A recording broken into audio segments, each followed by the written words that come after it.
Last night, someone walked into my house while I was sleeping upstairs. This morning, I found evidence: a moved chair and open gate scratches on the door lock, but the security footage that should have captured everything gone, erased professionally during a 23-minute window of complete darkness. I drove to an electronics repair shop hoping for answers. The specialist examined it and said with a pale face, "Sir, you shouldn't go home tonight."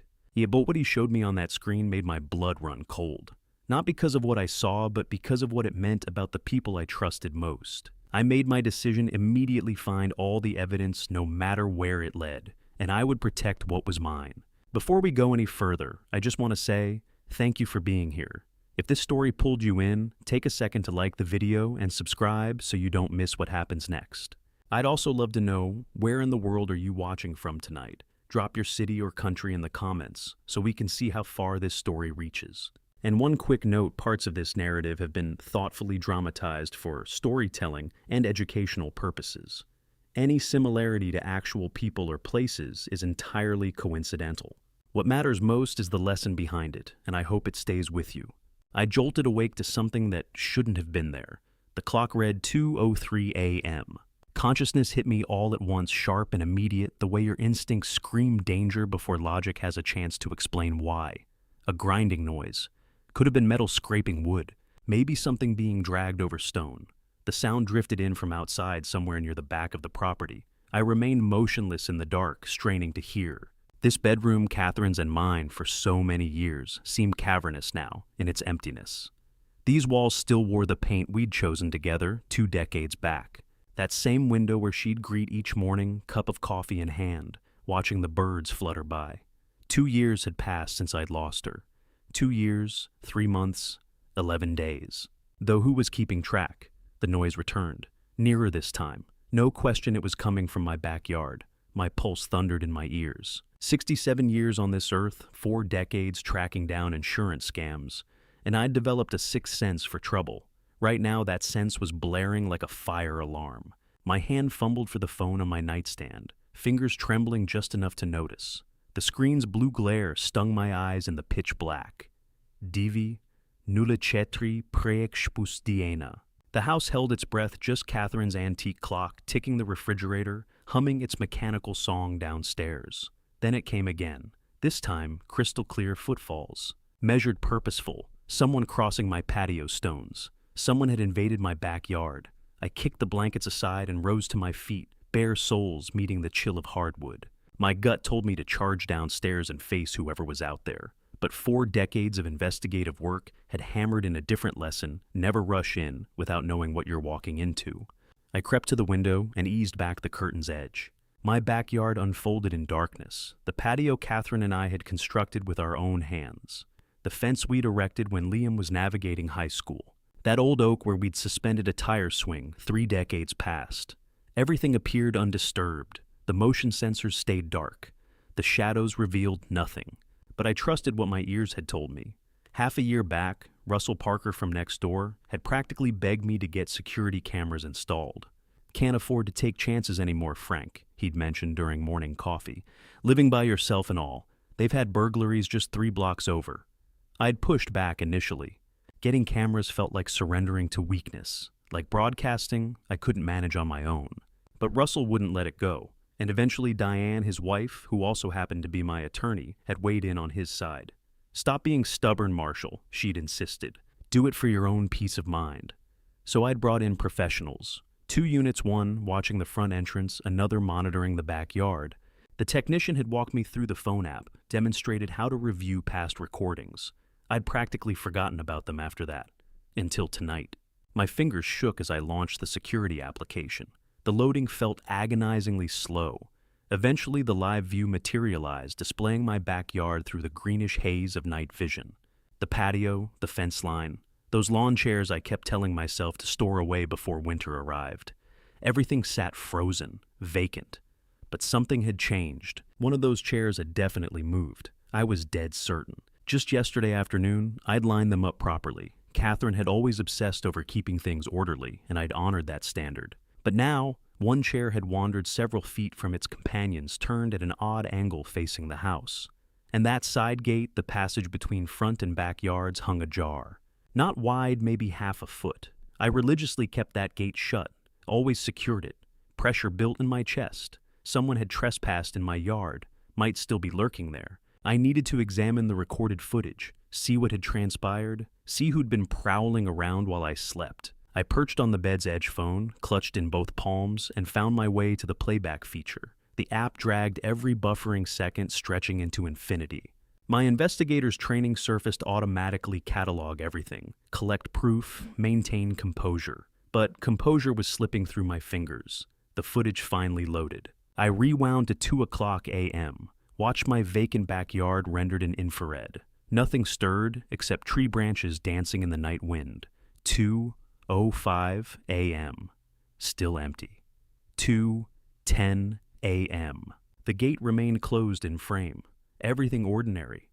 Then, at 2:17 a.m., something shifted. The gate barely moved at first, someone forcing it open from the opposite side. A hesitation. Then a silhouette detached itself from the darkness.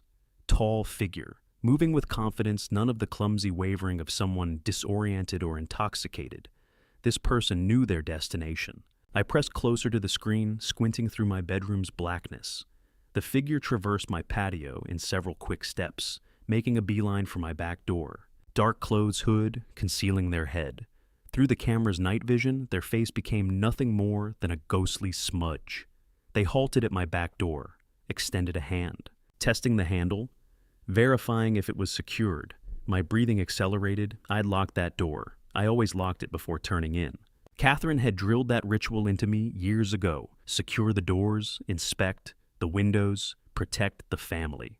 The figure lingered there, perhaps 10 seconds, then retreated a step, angled their head upward, and stared straight into the camera. For one suspended moment, I could nearly distinguish their features. But the night vision bleached everything into grayscale, obliterating detail. All I could discern was the outline of a face, the black hollow of that hood. Then they shifted left, vanishing from the camera's field of view toward the house's side. I waited, eyes locked on the empty patio. My heart hammered so violently I could sense it in my neck. 30 seconds crawled by. A full minute. What were they up to? Why hadn't they left?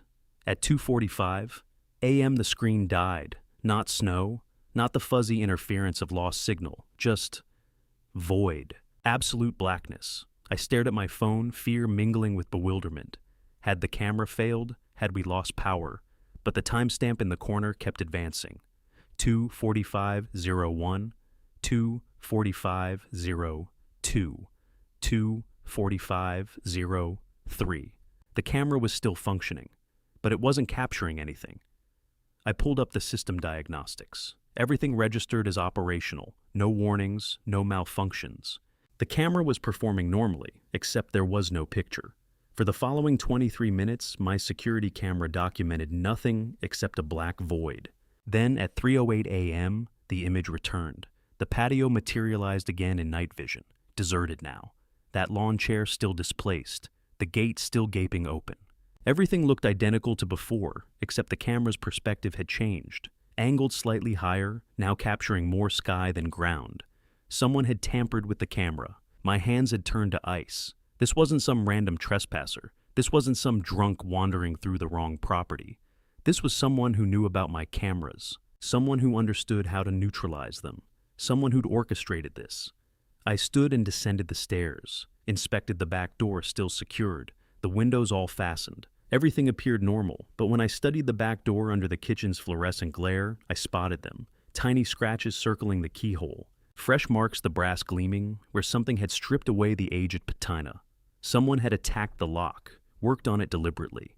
I stared at the black screen on my phone, my coffee going cold on the kitchen counter. The sun had been up for 2 hours, but I hadn't moved from this spot. I'd been rewatching those 23 minutes of darkness over and over, as if staring at the void long enough would make something appear. It didn't. 2:45 a.m. to 3:08 a.m. A perfect black rectangle where evidence should have been, where answers should have been. This wasn't a technical glitch. The timestamp kept running. The system showed no errors. The camera had been working, it just hadn't been recording anything visible, or someone had made sure it wouldn't.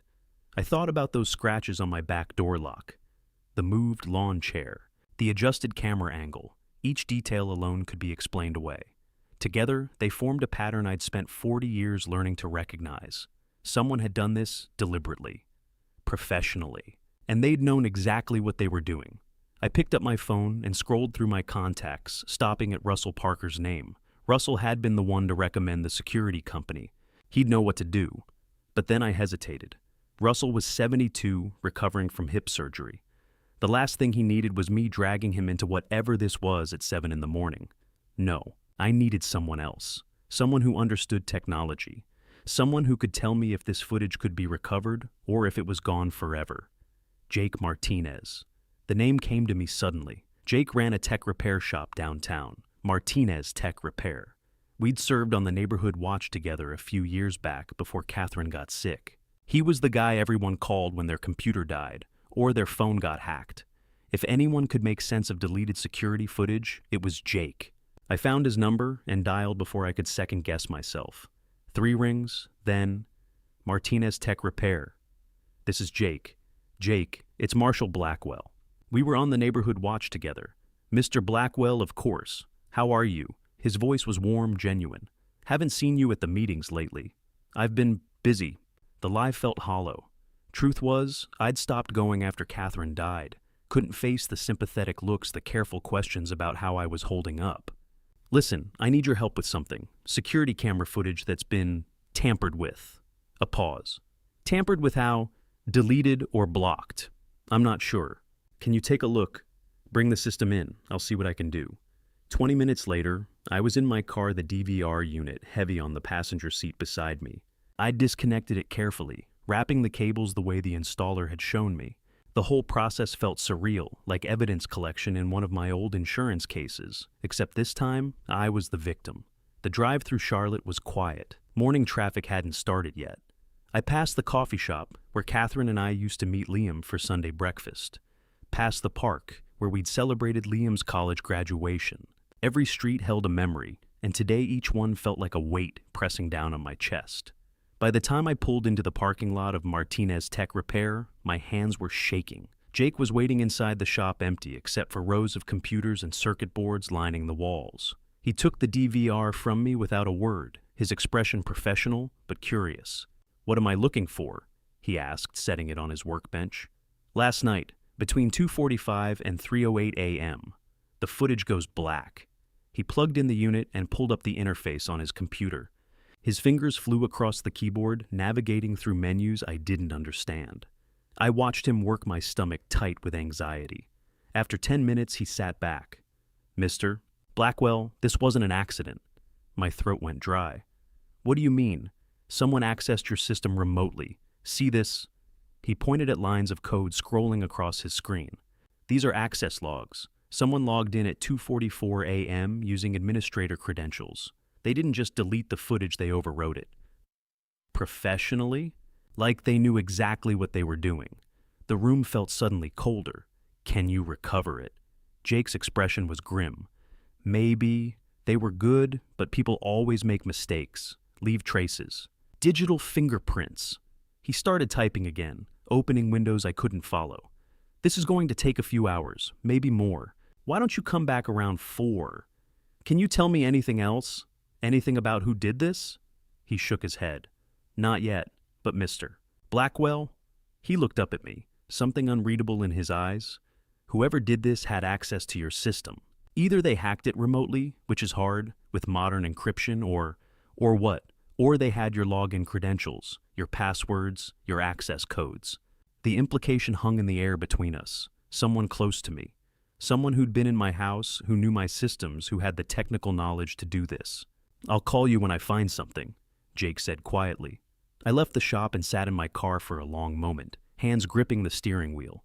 The morning sun was bright now, people starting their normal days, heading to work, getting coffee, living their lives, while mine was unraveling. I drove home slowly, my mind circling the same questions. Who had access to my security system?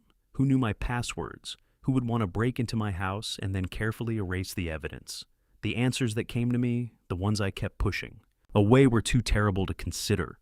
By the time I pulled into my driveway, one thought had crystallized.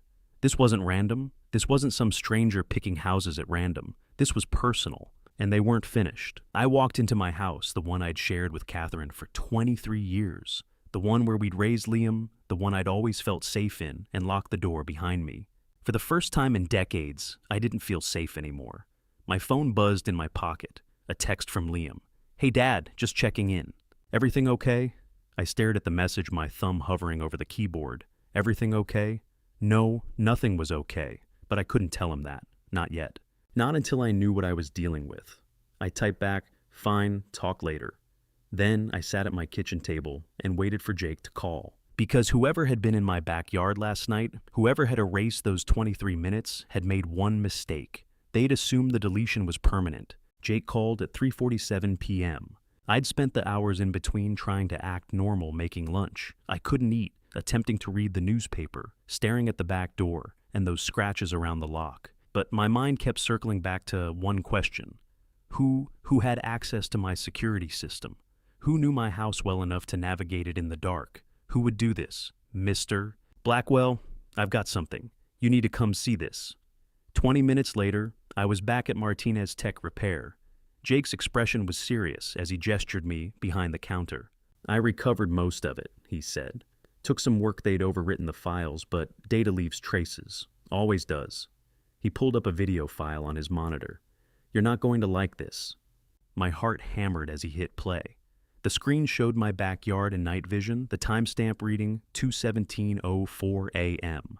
For a few seconds, nothing. Then a shadow moved at the edge of the frame, someone climbing over my back fence, not struggling, not hesitating. They dropped into my yard with practiced ease. "Watch," Jake said quietly. The figure was tall, slim, wearing dark clothing and a hood. They walked straight across my patio like they'd done it 100 times before. No flashlight, no fumbling. They knew exactly where they were going. When they reached my back door, they stopped, and from their pocket they pulled something out. Even through the corrupted footage, I could see what it was. A key. My hands gripped the edge of Jake's desk as I watched the figure insert the key into my lock, turn it, and open my door like they were coming home from work. No forced entry, no broken window, no picking the lock. They had a key to my house. "Jesus," I whispered. The timestamp jumped more corrupted data, but when it came back, it showed 2:25:13 a.m. 8 minutes had passed. The figure emerged from my house, looked around my backyard, then did something that made my blood run cold. They looked directly at the camera. For just a moment, the hood shifted. I could make out part of a face, not clearly, the resolution wasn't good enough, but a jawline the shape of a nose. Then they reached up and adjusted the camera angle, tilting it upward. That's when the feed went completely black. "They knew it was there?" I said, my voice distant to my own ears. "They knew about the camera." "Yeah," Jake said. "And they knew how to access the storage remotely. That's not something you just figure out. That takes knowledge. Or," he paused, "someone told them how." I straightened up, my mind racing. "Jake, can you tell who it is?" He shook his head. "Not from this footage. The corruption's too bad and they kept their face covered mostly. But Mr. Blackwell?" He chose his words carefully. "Whoever this is, they had a key. That's not a random burglar. That's someone who either has legitimate access to your house or someone you gave a key to." The word hung in the air. Someone I gave a key to. I thought about my house, about the locks Catherine and I had installed 23 years ago. We'd been so careful about keys, one for each of us, one spare in the garage for emergencies. After Catherine died, I'd given that spare to my son Liam, just in case something happened to me, just in case I needed help. Only 2 people besides me had keys to that house, Liam and his wife, Lauren. "I need a copy of this," I said, my voice hollow. Jake was already burning it to a USB drive. "I figured, and Mr. Blackwell, you should probably change your locks, today, if you can." I took the drive and drove home in a fog. The afternoon sun felt wrong, too bright, too cheerful for what I'd just learned. The neighborhood looked the same as always. Kids playing basketball, someone washing their car, Mrs. Patterson walking her corgi, everything normal while my world collapsed. When I got home, I went straight to the back door. In the daylight, I could see the scratches more clearly now. Fresh ones, the metal still bright, where a key or something had scraped against it, not from picking the lock. From a key that didn't quite fit right, or from someone using it in the dark without being careful. I stood there for a long time, staring at those marks. My son wouldn't do this. Liam was a good man. I'd raised him right. He'd never break into my house, never erase security footage, never. But then I thought about the last 6 months, small things I'd noticed and dismissed. Papers on my desk rearranged. Bank statements in a different order than Catherine had kept them. Lauren asking questions about my retirement accounts, about my life insurance. Liam getting defensive when I asked about meeting Lauren's family, about her past, about Tennessee where she claimed to be from. The pieces I'd been ignoring suddenly formed a picture I didn't want to see. I pulled out my phone and looked at Liam's contact. My thumb hovered over the call button. What would I even say? "Hey son, did you break into my house last night?" It sounded crazy, paranoid. The suspicions of an old man who had lost his wife and was seeing threats everywhere. Except the footage was real. The key was real. The erased files were real. Someone had been in my house. Someone with a key only family members had. My phone buzzed. Liam. "Hey Dad, Lauren, and I want to stop by tomorrow. She's been worried about you. Thinks we should help you organize some of Mom's old paperwork. What do you think?" I stared at the message. Organize Mom's old paperwork, Catherine's files, the ones I kept in her old craft room, the room where I stored important documents, bank statements, insurance policies, my will. The same room the intruder had been in for 8 minutes. My hands shook as I typed back, "Sure, tomorrow works." But my mind was screaming. I sat at my kitchen table as evening fell, the USB drive from Jake in front of me. I plugged it into my laptop and watched the footage again. And again. And again. That figure climbing my fence. Walking to my door with confidence. Using a key. Adjusting the camera afterward. Someone who knew my house. Someone I trusted. My son wouldn't do this. Would he? But then I thought about 40 years investigating insurance fraud. About all the cases where families destroyed each other over money. Sons stealing from fathers. Daughters emptying their mothers' accounts. Love twisted into greed. I'd seen it all. I just never thought I'd see it in my own home. The sun set. The kitchen grew dark around me. And I sat there thinking about that key, about those 8 minutes, about tomorrow, when Liam and Lauren would come to help me organize paperwork. My son wouldn't do this. But someone had. And I was going to find out who. I sat at the kitchen table as darkness settled around me, the USB drive from Jake in front of me, like a piece of evidence I wasn't ready to examine. But my mind wouldn't stop working backward through the last 6 months, pulling at threads I'd been ignoring. Small things. Things I'd dismissed as forgetfulness or coincidence. Papers on my desk that had been moved, not ransacked, just subtly out of place. Bank statements in a different order. My insurance folder open when I remembered closing it. I'd blame my age, told myself things slip when you live alone. But now, I wondered. Then there were Lauren's questions. Always casual, wrapped in concern. "How's your retirement fund? Marshall, Liam and I worry about you." Or, "Do you still have that life insurance from work? Those old policies sometimes aren't worth much." At the time, I'd thought she was being thoughtful. Now those questions felt different, like she was taking inventory. And then there was Tennessee. Lauren always said she was from Knoxville. Grew up there, went to high school there. I'd believed her until about 3 months ago, when we were watching a Volunteers game. I mentioned Calhoun's, a famous restaurant on the Tennessee River. Every person from Knoxville knows Calhoun's. She'd looked at me blankly. "I don't think I know that one. It's right on the river. Been there forever." "Oh well, Knoxville's a big city." She'd changed the subject quickly. I'd started paying attention after that, her accent or lack of one. When Lauren was calm, her voice was neutral, almost generic. But I'd heard her angry once during an argument with Liam in my driveway. Her voice had gone sharp and clipped, but there was no southern softness, no drawl, nothing suggesting 18 years in Tennessee. I'd mentioned it to Liam. "Your wife doesn't have much of an accent." He'd shrugged. "She worked hard to lose it. Said people don't take you seriously in business if you sound too country." Maybe. But in my experience, an accent comes back when you're tired or angry. Lauren's never did. Because maybe it was never there to begin with. The phone call had come that afternoon at 4:47 p.m. before I'd gone to Jake's shop. "Mr. Blackwell, this is Nicole Harper from Wells Fargo. I'm calling about a request to update your beneficiary information." My hand had stilled on the coffee pot. "What request?" "Your son Liam submitted paperwork 3 days ago, requesting changes to your life insurance beneficiary and access to your accounts. We're required to verify with you before processing." "I didn't authorize any changes."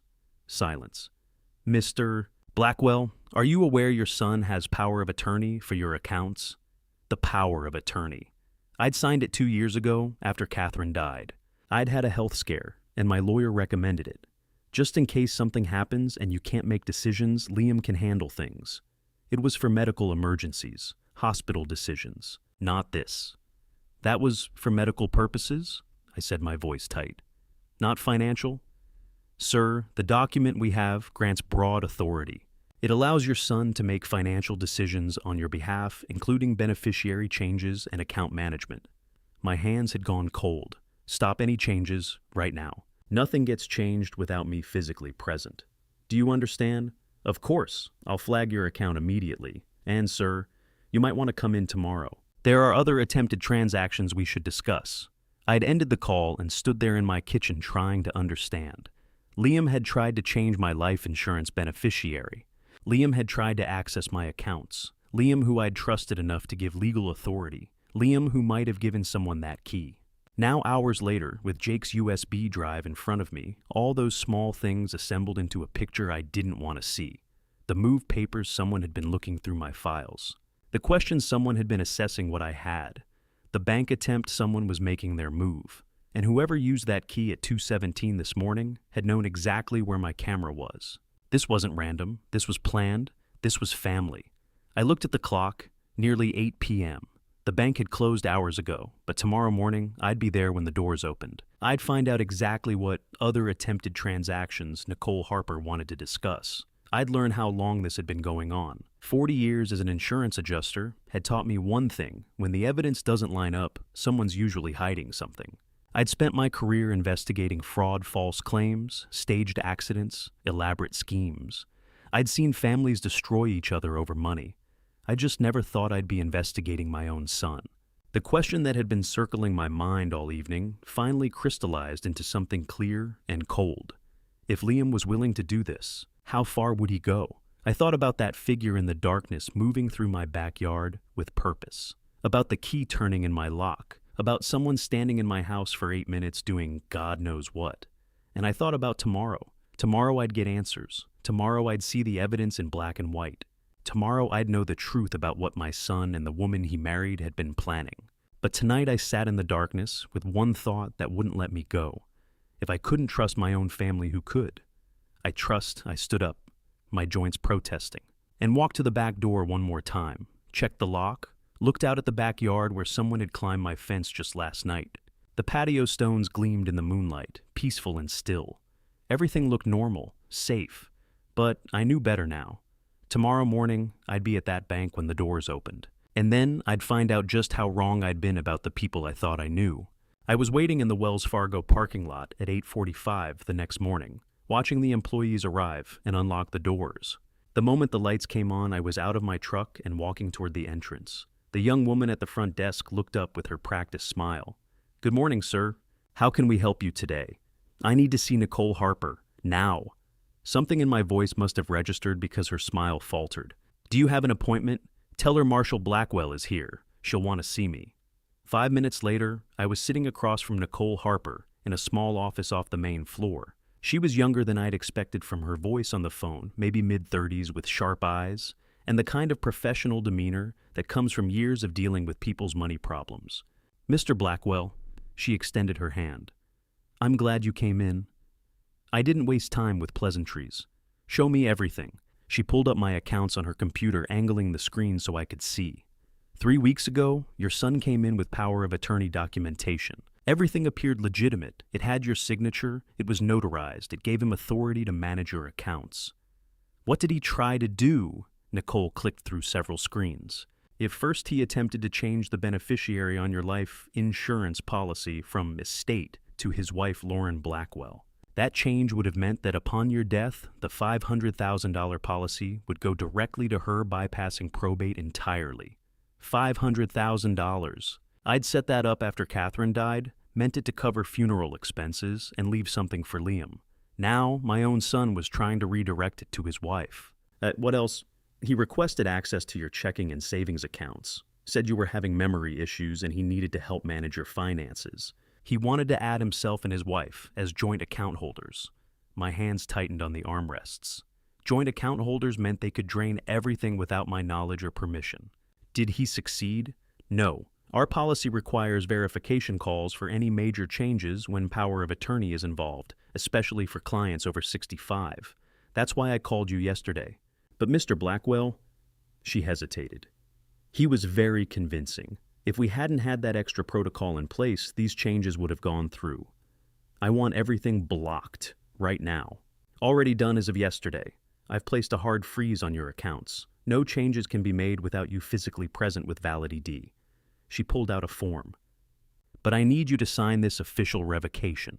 It states that no one, including Liam Blackwell, has authority to make changes to your accounts, regardless of what documents they present. I signed it without hesitation, my signature sharp and angry across the page. Nicole watched me carefully. Mr. Blackwell, I have to ask, do you feel safe at home? If there's financial exploitation happening, there could be other concerns. The question landed harder than she probably intended. I'm handling it. We can provide resources, elder advocacy services, legal referrals. I said I'm handling it. The words came out sharper than I meant. I took a breath. But thank you for calling, for stopping this. She nodded slowly. I've documented everything in your file.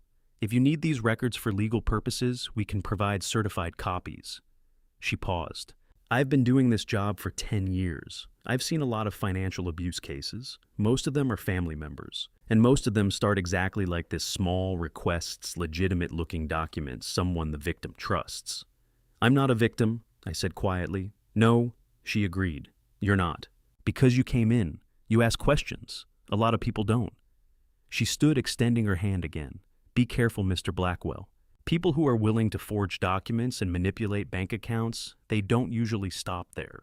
I left the bank with a folder full of printouts showing exactly what Liam had tried to do, timestamps and all. The evidence was right there in black and white. My son had walked into this bank 3 weeks ago and tried to steal my money, tried to redirect my life, insurance, tried to position himself to control everything I had. I sat in my truck for a moment, engine running, staring at those papers. Then I pulled out my phone and called Liam. He answered on the second ring. Dad, is everything okay? We need to talk. Tonight, 7 o'clock, my house. Sure. About what? Bring Lauren. There was a pause. Dad, what's this about? 7 o'clock, Liam. Don't be late. I hung up before he could say anything else. My hands were shaking not from fear but from anger, from the betrayal of it, from the calculated coldness of walking into a bank and trying to steal from your own father. I had 6 hours until they arrived. 6 hours to prepare for a conversation I never thought I'd have to have. 6 hours to figure out how to confront my own son with the evidence of what he'd tried to do. I looked down at the papers in the passenger seat. Liam's signature on the forms. The date 3 weeks ago, right around the time Lauren had asked all those questions about my insurance at dinner. Right around the time I'd noticed my papers being moved. This had been planned, carefully, methodically. But they'd made one mistake. They'd underestimated me. They'd thought I was just another lonely old man who wouldn't notice, wouldn't question, wouldn't fight back. They were wrong. I started the truck and headed home, already thinking through what I needed to say, what I needed to ask. The folder of bank documents sat on the seat beside me like ammunition. Tonight at 7 o'clock, I'd find out exactly how far this went. I'd find out who my son really was. And I'd find out if there was anything left of the boy I'd raised, or if that person was gone entirely. 6 hours to prepare. I planned to use every minute. The doorbell rang at exactly 7 o'clock. I'd spent the afternoon going over the bank documents, rehearsing what I'd say, thinking through every angle the way I used to prepare for depositions, back when I handled the bigger claims. But when I opened the door, I wasn't prepared for what I saw. Liam stood there looking nervous, avoiding my eyes. Lauren beside him, perfectly composed in a navy dress, her smile just a little too bright. And behind them, a third person I'd never seen before, a man in his 50s wearing an expensive suit and carrying a leather briefcase. Dad, Liam started, "This is Kenneth Wallace." The man extended his hand with practiced smoothness. "I'm an estate planning consultant. Liam and Lauren asked me to come along tonight. I hope that's all right." I didn't take his hand. 40 years of evaluating people for a living had given me a pretty good sense of when something didn't add up, and everything about this man, his too confident smile, the way he'd inserted himself into the introduction, the expensive briefcase for what was supposed to be a family conversation, set off alarms. "I don't recall inviting you," I said. Dad, please. Liam's voice had that pleading tone I remembered from his teenage years. Kenneth's just here to help explain some things. We thought having a professional present might make this easier. Easier for who? Kenneth's smile never wavered. Mr. Blackwell, I understand you might be feeling defensive. That's completely natural. But Liam and Lauren are concerned about you, and sometimes having an objective third party can come in. I stepped back not because I wanted Kenneth there, but because I wanted to see how this played out. And because I'd learned a long time ago that you learn more from watching people lie to your face than you do from shutting them out. They filed into my living room. Kenneth made straight for my coffee table, setting down his briefcase and pulling out a folder of documents before anyone had even sat down. The smooth efficiency of it bothered me, like he'd done this before. Many times. Coffee? I asked, playing the role of gracious host, even though my hands were itching to throw them all out. We're fine, Lauren said quickly. Too quickly, like she wanted to get through this and leave. We all sat. Kenneth spread papers across my coffee table with the practiced movements of a salesman laying out his pitch. I recognized some of the forms: power of attorney documents, beneficiary designation, forms property transfer papers. Mr. Blackwell? Kenneth began his voice, taking on that careful, patronizing tone people use when they think they're talking to someone who doesn't understand. At your age, proper. Planning is essential. Liam and Lauren have expressed concern about your ability to manage your financial affairs independently, and my ability, what Kenneth means. Lauren jumped in her voice, honey sweet. Is that we worry about you, Marshall. Living alone at your age with all these accounts and properties to manage, it's a lot. We just want to help lighten the burden. By changing my life insurance beneficiary to you, the room went silent. Liam's face went pale. Lauren's smile froze. Kenneth's eyes sharpened his salesman persona, slipping just a fraction. Dad, I can explain. By trying to make yourselves joint account holders. I continued, my voice steady. By walking into my bank 3 weeks ago with power of attorney documents and trying to get control of my accounts. Mr. Blackwell? Kenneth's voice had lost some of its warmth. I think there may be some confusion about. There's no confusion. I pulled out the folder from Wells Fargo and set it on the table over his papers. I went to the bank this morning. I have copies of everything Liam tried to do, timestamps, signatures, all of it. Liam's mouth opened and closed. Lauren's hand tightened on his arm, but she recovered quickly, her face rearranging itself into an expression of wounded concern. I'm Marshall. We were only trying to help. You've been so distracted lately, forgetting things. I leaned forward. Funny because my memory's just fine. Good enough to remember someone entering my house at 2 a.m, someone with a key. Another silence, heavier this time. I watched their faces carefully. Liam's confusion looked genuine, but Lauren's eyes had gone cold for just a second before the concern mask slipped back on. 2 a.m. Liam looked between me and Lauren. What are you talking about? Security footage. I let that hang in the air. Someone climbed my fence, used a key to enter my house, and then erased the camera footage. Someone who knew exactly where the camera was. Kenneth stood abruptly. Mr. Blackwell? I think perhaps we should reconvene when you're feeling more. I know exactly how I'm feeling. I stood too, and suddenly the living room felt smaller. I feel like I'm being robbed. By my own family, and by whoever you are. Dad, that's not. I blocked everything at the bank this morning. I continued ignoring Liam. Every account, every policy, every document. Nothing can be changed without me physically present with my ID. Your power of attorney revoked. Whatever you three were planning, it's over. Kenneth's professional mask cracked. His jaw tightened. His eyes went cold, and for just a moment, I saw something that looked a lot like anger. Then he smiled again, but it didn't reach his eyes. Well, he said, gathering his papers with sharp, frustrated movements. It seems we're at an impasse. Perhaps after you've had time to reconsider, get out. The words came out quiet but absolute.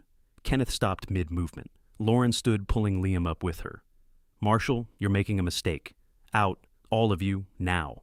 Liam looked like he wanted to say something, his mouth opening and closing, but Lauren's hand on his arm steered him toward the door. Kenneth followed his briefcase clutched tight, his professional composure cracking around the edges. I walked them to the door and watched as they got into Liam's car, a tense, silent group. As they pulled away, I noticed something white on the porch, Kenneth's business card fallen from his pocket or his briefcase. I picked it up. Kenneth Wallace, Pinnacle Estate Services, LLC, with a phone number and address in Charlotte. Back inside, I sat at my computer and typed the name into Google. The company website looked professional enough, smooth photos, polished text about protecting families and planning futures. But something about it felt wrong. The testimonials were generic. The address was a P.O. box, and when I clicked on the About Us section, there were no actual names besides Kenneth's no credentials, listed no professional licensing numbers. I dug deeper, checking the Better Business Bureau. No listing, searching for reviews outside their website. Nothing. Like the company barely existed outside that one polished webpage. Then I found something. A forum post from 2 years ago, someone warning about a company called Pinnacle Estate Services that had tried to scam their elderly mother. The post had been deleted, but Google's cache still showed it. Professional looking, very convincing, almost lost everything. My hands went cold. This wasn't just Liam and Lauren trying to take advantage. This was organized. This was professional. Kenneth Wallace wasn't just helping my son steal from me. He was running some kind of operation, and my family had walked right into it. Or maybe they'd invited him in. I stared at the business card, at the name that now felt less like a person and more like a threat. Then I did what any insurance adjuster would do when faced with potential fraud. I started documenting everything. Russell Parker showed up at my door the next morning with a thermos of coffee and a concerned expression I'd seen on his face before, usually when he was checking on neighbors after storms. Frank, he didn't wait for an invitation, just walked past me into the kitchen. Saw 3 people leaving here last night. Looked tense. You okay?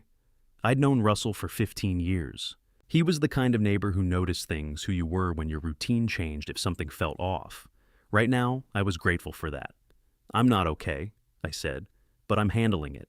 Talk to me. So I did. I told him about the camera footage, the bank fraud, Liam and Lauren, and the man named Kenneth Wallace. I showed him the business card, the Google search results, the bank documents. Russell listened without interrupting, his face getting harder with each detail. When I finished, he set down his coffee cup with deliberate care. Frank, you need a lawyer. Not just any lawyer, a real one who deals with this kind of thing. I know. I just don't know where to start. Diane Foster. He pulled out his phone. Handled my sister's estate case 2 years ago, when her husband's family tried to pull some similar garbage. She doesn't mess around and she doesn't lose. 20 minutes later, I had an appointment for that afternoon. Diane Foster's office was in uptown Charlotte, in one of those glass buildings that looked like they cost more per square foot than my entire house. The receptionist led me to a corner office with floor-to-ceiling windows overlooking the city. Diane herself was maybe 50, sharp-eyed and direct in a way that reminded me of the best supervisors I'd worked with. No time wasted on small talk. Mr. Blackwell? She shook my hand firmly. Russell called ahead. Said, you're dealing with family financial exploitation. Tell me everything. I laid it out, the timeline, the evidence, the players. She took notes on a legal pad, her pen moving quickly, stopping me occasionally to ask specific questions. When I showed her the bank documents, she studied them with the focus of someone who'd seen this before. This is textbook elder financial abuse, she said finally. And it's more common than you'd think. Family members, professional fraudsters, or, like in your case, both working together. The words landed with unexpected weight. Elder abuse sounded clinical, like something that happened to other people. Not to me. Not to someone who'd spent 40 years making sound decisions, evaluating risk, staying sharp. Diane must have seen something in my face because her expression softened slightly. Mr. Blackwell, this isn't about your capability. It's about trust. They targeted you because you trusted them. That's not a weakness. It's what makes you human. I nodded, not quite believing it, but appreciating the effort. Here's what we're going to do. She pulled out a fresh legal pad. At first, we file protective orders, legal documentation that prevents them from accessing your property or accounts. Second, we get a notarized capacity declaration. That's a formal assessment proving you're of sound mind and fully capable of managing your affairs. It'll make it nearly impossible for them to claim incompetence later. Can they claim that? They can try. That's usually the next move when financial manipulation fails. Argue the person is incapable of making decisions, petition for guardianship. We're going to cut that off before it starts. She walked me through the process, paperwork, assessments, timelines. It was thorough, strategic, exactly what I needed to hear. What about the camera footage? I asked. The person with the key, we'll include that in the protective order filing. Breaking and entering evidence tampering, those are serious. And Mr. Blackwell, she looked at me directly. This Kenneth Wallace, his company. I'm going to have my investigator look into it. If he's running a broader operation, you might not be the only victim. The thought was somehow both disturbing and oddly reassuring. Not alone in being targeted, not special in being foolish enough to trust. We spent another hour going over details, signing initial documents, planning next steps. By the time I left, I had a folder full of papers, and something I hadn't felt since seeing that camera footage, hope. I was almost to my truck when my phone rang. Diane. Mr. Blackwell, one more thing. I need you to think about something. Her voice was different now, more careful. Is your son the one leading this, or is someone else pulling his strings? I stood in the parking garage, keys in hand, thinking about Liam's face last night. The confusion when I mentioned the break-in, the way Lauren's hand had tightened on his arm, the way Kenneth had taken control of the conversation. I don't know, I said honestly, but I'm going to find out. Good, because knowing who's really in charge changes how we fight this. Be careful, Mr. Blackwell, and call me if anything else happens. I drove home thinking about that question. Liam had always been easily influenced by friends in high school, by coworkers in his 20s, by Lauren since he'd married her. But was he just weak, or was he actively complicit? Was he being used, or was he using me? The answer mattered, not just legally, but personally. Because somewhere under all this betrayal and anger, he was still my son. And part of me, the part that remembered teaching him to ride a bike, helping with homework, walking him down the aisle at his wedding, still wanted to believe there was something worth saving. But another part, the part that had spent 40 years spotting fraud, knew better than to let sentiment cloud judgment. I'd find out the truth, and then I'd decide what to do with it.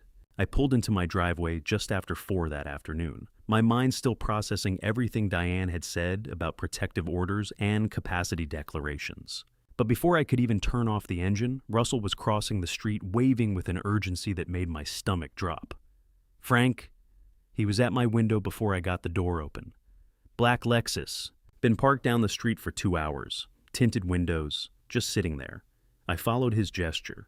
3 houses down on the opposite side of the street sat a black Lexus sedan, with windows so dark I couldn't see inside. As I watched, I could feel eyes on me from behind that glass. You think it's them? Russell asked quietly.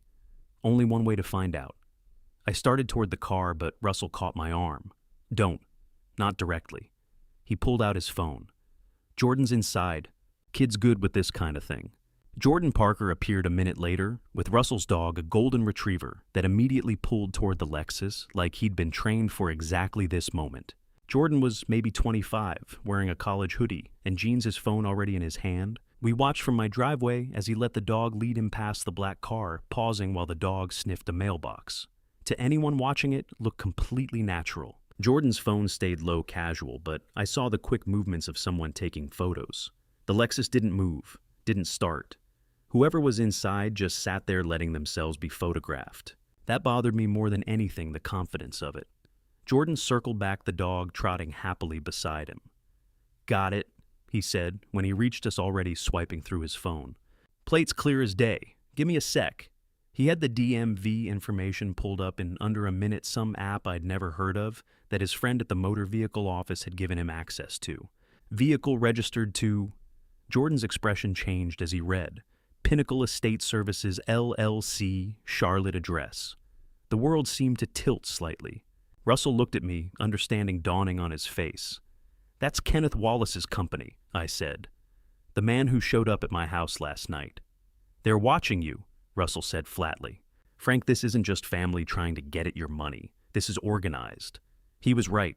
Liam and Lauren trying to manipulate bank accounts was one thing. But a professional surveillance operation, a registered company, a man in an expensive suit who knew exactly how to work the system, this was something else entirely. I need to call Diane, I said, already pulling out my phone. Do it from inside, Russell advised. And Frank, keep your doors locked, all of them. I spent the rest of the afternoon on the phone with Diane, explaining about the Lexus, about Jordan's photo, about the Pinnacle Estate Services registration. She told me to forward everything and promised to have her investigator dig deeper. This confirms what I suspected, she said. Kenneth Wallace isn't just helping your son. He's running an operation. You're probably not the first elderly person he's targeted, and you won't be the last unless we stop him. The words should have scared me. Instead, they made me angry. These people thought they could intimidate me, could sit outside my house and watch me like I was prey. They were wrong. By 7 that evening, the Lexus was gone. But I knew better than to feel relieved. Surveillance doesn't stop just because you can't see it. I checked every lock twice before going to bed. Set my phone on the nightstand with the security camera app open. Jake had installed a second camera at the front door after recovering that first footage. I lay there in the dark, listening to the house settle, wondering if I'd ever feel safe here again. At 3:17 a.m., my phone buzzed with a motion alert. I grabbed it, my heart already racing, and pulled up the camera feed. Someone was standing at my front door, not trying to break in, not crouching or hiding, just standing there, perfectly still, looking directly at the camera like they knew I was watching. The porch light caught enough detail for me to see tall, slim build, dark jacket. The same general shape as the figure from the backyard footage. But this time, as I watched, they raised one hand and knocked. 3 slow, deliberate knocks that echoed through my house like a heartbeat. Then they stepped back, looked at the camera one more time, and walked away into the darkness. I sat frozen in bed, staring at my phone screen, watching the empty porch. My security system recorded it all. The approach, the knock, the retreat, all of it captured in perfect digital clarity. But what chilled me most wasn't that someone had come to my door at 3 a.m. It was that they'd wanted me to know they were there. This wasn't about stealing anymore. This was a message, and I had no idea what it meant. The face on my phone screen at 3:17 a.m. was Liam. For a moment, I just stared, my mind struggling to process what I was seeing. My son, standing at my front door in the middle of the night. The figure who'd knocked 3 times and walked away, it had been him. I was down the stairs and at the door before I could think it through. Liam stood on the porch looking like he'd aged 10 years since I'd last seen him 2 nights ago. His hair was messed up, his eyes red and swollen. He'd been crying. "Dad?" His voice cracked. "I need to talk, without Lauren." I pulled him inside and locked the door behind us. We sat at the kitchen table with coffee neither of us really wanted. Liam's hands wrapped around the mug like he needed something to hold on to. For a long time he didn't speak, just stared into the dark liquid like he might find answers there. "She's lying," he finally said, "about everything." "I think God, Dad. I don't even know what I think anymore." "Tell me what happened." He took a shaky breath. 2 days ago, Lauren asked me to take her laptop to get fixed, said it was running slow. I brought it home, first, thought maybe I could just clear some cache files, save us the money. When I opened it, he stopped rubbing his face with both hands. There were photos, lots of photos, of her, but not her. Does that make sense? Not yet, keep going. She was with different people, different families, and the files, they were saved under a different name, not Lauren. Vanessa something. I thought maybe it was old from before we met, but the dates were recent. Last year, 2 years ago. His voice rose slightly, panic creeping in. "Dad, who is she?" My hands tightened on my own mug, the laptop. He'd found something on her laptop, something she didn't want him to see. "Did you ask her about it?" "Yeah." He laughed bitterly.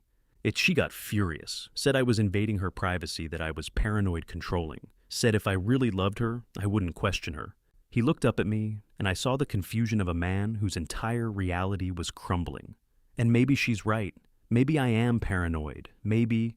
Liam, stop. He fell silent. "What else?" I asked quietly. "Kenneth showed up the next day. I didn't call him, Lauren did. He took me aside, said you were the real problem, that you were getting confused, forgetting things, that these accusations about the bank and the house were signs of paranoia. He said I needed to protect Lauren from your delusions." Liam's voice broke. "And I wanted to believe him. I wanted to believe you were just... I wanted there to be a simple explanation." "But you didn't believe him?" "No." He shook his head. "Because I know you, Dad. I've known you my whole life, and you don't forget things. You don't make up stories. You spent 40 years spotting fraud for a living." He met my eyes. "So either everyone's lying to me, or I've been lying to myself." The kitchen was quiet except for the hum of the refrigerator. Outside, the first hints of dawn were starting to lighten the sky. "Liam, I need you to listen carefully. Lauren's laptop, do you still have access to it?" "She took it back, reformatted it," she said, "to fix it." "Of course she did. Evidence destroyed before anyone else could see it. But you saw the files, the photos, the different name, Vanessa Moore." The name came out like he'd been holding it in, waiting to say it out loud to someone who might believe him. That's what I saw, Vanessa Moore. I felt something cold settle in my chest. Another name, another identity. This wasn't just about stealing money. This was something else entirely. "What do you want to do?" I asked. Liam looked at me helplessly. "I don't know. She's my wife, 4 years dad. We have a life together. How do I just—" He stopped. "But if she's lying, if Kenneth's lying, if all of this is some kind of— I don't know what to do." I reached across the table and gripped his shoulder. "We figure it out, together. But Liam, I need you to understand something. The people you're involved with, they're not just trying to steal from me. There's surveillance, there's an organization, there's a pattern. This is bigger than family drama. What are you saying?" "I'm saying be careful. Act normal around Lauren. Don't let on that you told me anything. And while you do that, I'm going to find out who she really is." He nodded slowly, understanding dawning. "You want me to spy on her. I want you to protect yourself and help me protect both of us." I paused. "Can you do that?" "Yeah." His voice was stronger now. "Yeah, I can do that." We sat there a while longer as the sky outside slowly turned from black to gray. Liam finished his coffee and stood to leave, looking more steady than when he'd arrived, but still carrying the weight of everything he'd learned. At the door, he turned back. "Dad, I'm sorry. For all of it. The bank stuff, bringing Kenneth here, not believing you sooner. We'll deal with that later. Right now, just be smart. Be careful." He nodded and walked out into the pre-dawn darkness. I watched until his taillights disappeared around the corner, then closed and locked the door. I'd gotten my son back. That should have felt like a victory. But standing in my quiet house as morning approached, I realized I'd lost something else, my certainty about what we were dealing with. This wasn't just elder abuse. This wasn't just a family trying to steal an inheritance. This was something organized, something professional, something that involved false identities and surveillance, and a woman who'd been living a lie for years.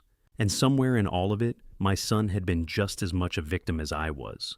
The question was, how deep did this go? And who else was involved? I had a name now. Vanessa Moore. It wasn't much, but it was more than I'd had last night. And tomorrow today, really, I'd start finding answers. 2 days after Liam's midnight visit, my phone rang while I was making lunch. "Dad!" Liam's voice was careful, measured. "Lauren just asked me to take her laptop to get fixed. She says it's running slow again. Should I do it?" We'd planned this. Liam would act normal, watch for opportunities. This was the first one. "Take it to Jake Martinez," I said. "Tell him I sent you." An hour later, my phone rang again. "Jake. Mr. Blackwell, you need to get down here, now." I was in my truck before he'd even hung up. When I walked into Martinez Tech Repair, Jake was standing behind his counter with an expression I'd never seen on him before, somewhere between shocked and angry. "Liam left about 20 minutes ago," he said. "Told me you'd want me to look at this carefully." He gestured to the laptop open on his workstation. "Mister, Blackwell, your daughter-in-law, isn't who she says she is." He turned the screen toward me, and my world tilted. The laptop was open to a folder of photos, dozens of them. And in every single one, I saw Lauren, but not the Lauren I knew. These photos showed her with different people, different families, different settings. In one, she was posed with an elderly couple at what looked like a holiday dinner, all smiles and warm embraces. In another, she stood with a man and 2 teenage boys in front of a house I'd never seen. "Who are these people?" I asked. "I don't know, but look at this." Jake clicked to another folder. The files were labeled with dates and names, not Lauren Blackwell. Vanessa Moore, Ohio, 2017 to 2018. Jessica Palmer, Cincinnati, 2019. Lauren Blackwell, Charlotte, 2020 to present. My hands gripped the edge of his desk. She's done this before. Multiple times from what I'm seeing. Jake opened another window, showing email accounts. "She's got 3 different email addresses saved in here. Jessica.Palmer, Vanessa.Moore.Personal. The Lauren.Blackwell one is the newest. What else?" Jake pulled up a spreadsheet. "Financial records. She kept them all on here. I guess she didn't think anyone would ever see this laptop." He pointed at the screen. "Look at the pattern. Ohio, 2018. $42,000 deposit in March, account emptied by June. Tennessee, 2068,000 in January, gone by April. And here." He scrolled down. "Georgia 2022, 31,000, deposited withdrawn 3 months later." The room felt like it was spinning. Those weren't just numbers. Those were families. People like me. People who'd trusted someone, taken them in, maybe given them power of attorney, or added them to accounts only to watch everything disappear. Mr. Blackwell? Jake's voice sounded distant. You okay? I wasn't okay. I was staring at evidence that my son had married a professional con artist, that the woman who'd been coming to my house for 4 years asking me about my finances, smiling at family dinners, was someone who'd done this at least 3 times before, maybe more. Can you copy all of this? My voice came out rough. Already done. Jake held up a USB drive. Every file, every photo, every email. It's all here. But, Mr. Blackwell, there's something else you need to know. What? The travel records? She's got airline confirmations, hotel reservations, all saved. Ohio, Tennessee, Georgia, but also Nevada, Florida, California. And the dates overlap. Some of these trips were taken while she was supposedly living in Tennessee, while she was supposedly working a job there. She was running multiple cons at once. That's what it looks like. Jake's expression was grim. This isn't some desperate person making bad decisions. This is organized, professional. She's been doing this for years. I took the USB drive, my hands shaking so badly I almost dropped it. Thank you for calling me, for all of this. Mr. Blackwell, you should go to the police. I'm calling my lawyer first. I walked out to my truck and sat there for a moment, just breathing. Then I pulled out my phone and called Diane Foster. She answered on the second ring. Marshall, what's wrong? We have a bigger problem than I thought. I could hear my voice shaking. Lauren, my daughter-in-law, she's not who she says she is. She's done this before, multiple times. Different families, different states, different names. There was a pause. What kind of evidence do you have? Everything? Photos, financial records, email accounts, travel history. All digital. Jake Martinez pulled it off her laptop. Don't let that laptop out of your sight. Ann Marshall, her voice sharpened with urgency. Bring everything to my office. Now. We need to move on this before anyone realizes what you found. Before I reveal what Diane uncovered next, I need to know you're still here with me.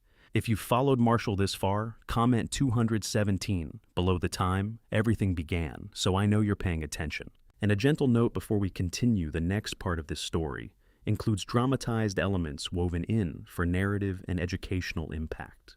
If this type of storytelling isn't for you, this is a perfectly fine place to pause. Diane's office felt different the second time. Less refuge, more war room. I handed her the USB drive at 4:30 that afternoon. She plugged it into her laptop without a word, her expression hardening as she clicked through Jake's files. The photos, the emails, the financial records spanning 3 states and 4 years. This is beyond elder abuse, she said finally. This is organized fraud. She reached for her phone. I'm calling someone. The someone was Sarah Mitchell, a private investigator Diane had worked with on previous cases. Sarah arrived within an hour, a woman in her mid-50s with sharp eyes and a leather portfolio that had seen better days.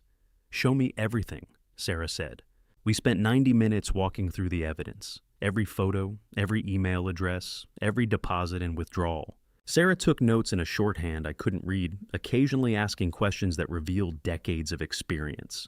This will take about a week, she said, as she copied the USB contents. Maybe less if I get lucky. I'll run background checks on all 3 names cross-referenced with law enforcement databases. Check civil court records in Ohio, Tennessee, and Georgia. She looked at me directly. Mr. Blackwell, if this woman is who I think she is, you're not her first victim. I drove home as the sun set over Charlotte Russell's porch light, already on like a beacon. The week that followed was the longest of my life. I kept my routine, morning coffee, afternoon walk, evening news. But every moment felt suspended waiting for Sarah's call. Liam texted twice asking if there was any news. I told him to sit tight, keep acting normal around Lauren. The hardest part was knowing what I knew and having to wait for confirmation. Diane called on day 13. Sarah has preliminary results. Can you come in this afternoon? Sarah's folder was 6 inches thick. She opened it methodically, laying out documents like a prosecutor building a case. Driver's licenses, marriage certificates, police reports, bank statements. Each page another piece of a pattern I'd been too close to see. Lauren Blackwell doesn't exist before 2020, Sarah began. No birth certificate, no driver's license history, no credit report. She appears fully formed the year she married your son. She slid 3 driver's license photos across the desk. Same woman, 3 different names. Vanessa Moore, married in Cleveland 2017. Divorced 2018. Her ex-husband filed a civil suit, claiming she emptied their joint account $68,000 2 weeks before serving him papers. Case was settled out of court. Next photo. Jessica Palmer. This is where it gets serious. Sarah tapped an official document. Active arrest warrant out of Ohio, issued February 2019. She's wanted for theft from Theodore and Ellen Kowalski, ages 73 and 69. $420,000 drained from their retirement accounts over 6 months. The Kowalskis lost their home. I felt my insurance adjuster brain kick in calculating. That's at least $488,000 across 2 confirmed victims. It's 5 victims, Sarah corrected. I found 3 more, a widower in Tennessee 2020, a couple in Georgia 2022, another elderly man in Charlotte 2015. That one was before she refined her method. Dementia patient. She got him to change his will before his family caught on. She pulled out a map with colored pins.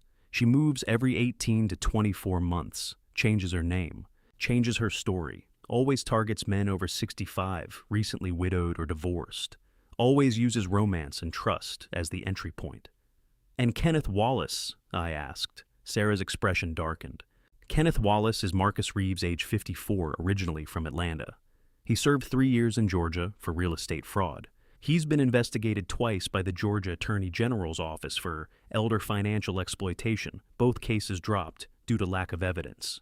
She pulled out surveillance photos. Kenneth Marcus meeting with Lauren at a Starbucks in Tennessee, 2020. They've worked together before. He provides the legal framework, the estate planning cover story. She provides the access to the victims. Diane leaned forward. This is a multi-state operation, Marshal. 5 confirmed victims, possibly more. Total damages likely exceed $2 million. This is federal jurisdiction now. We need to contact the FBI, Sarah added. They have a task force for exactly this kind of fraud. I sat back, my mind reeling. I'd known Lauren was lying. I'd known Kenneth was involved. But this was beyond anything I'd imagined. Liam doesn't know, I said quietly. He's a victim too.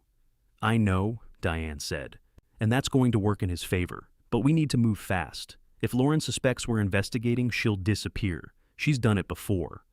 What do we do? I asked. Tomorrow morning, we contact the FBI Charlotte field office, Diane said.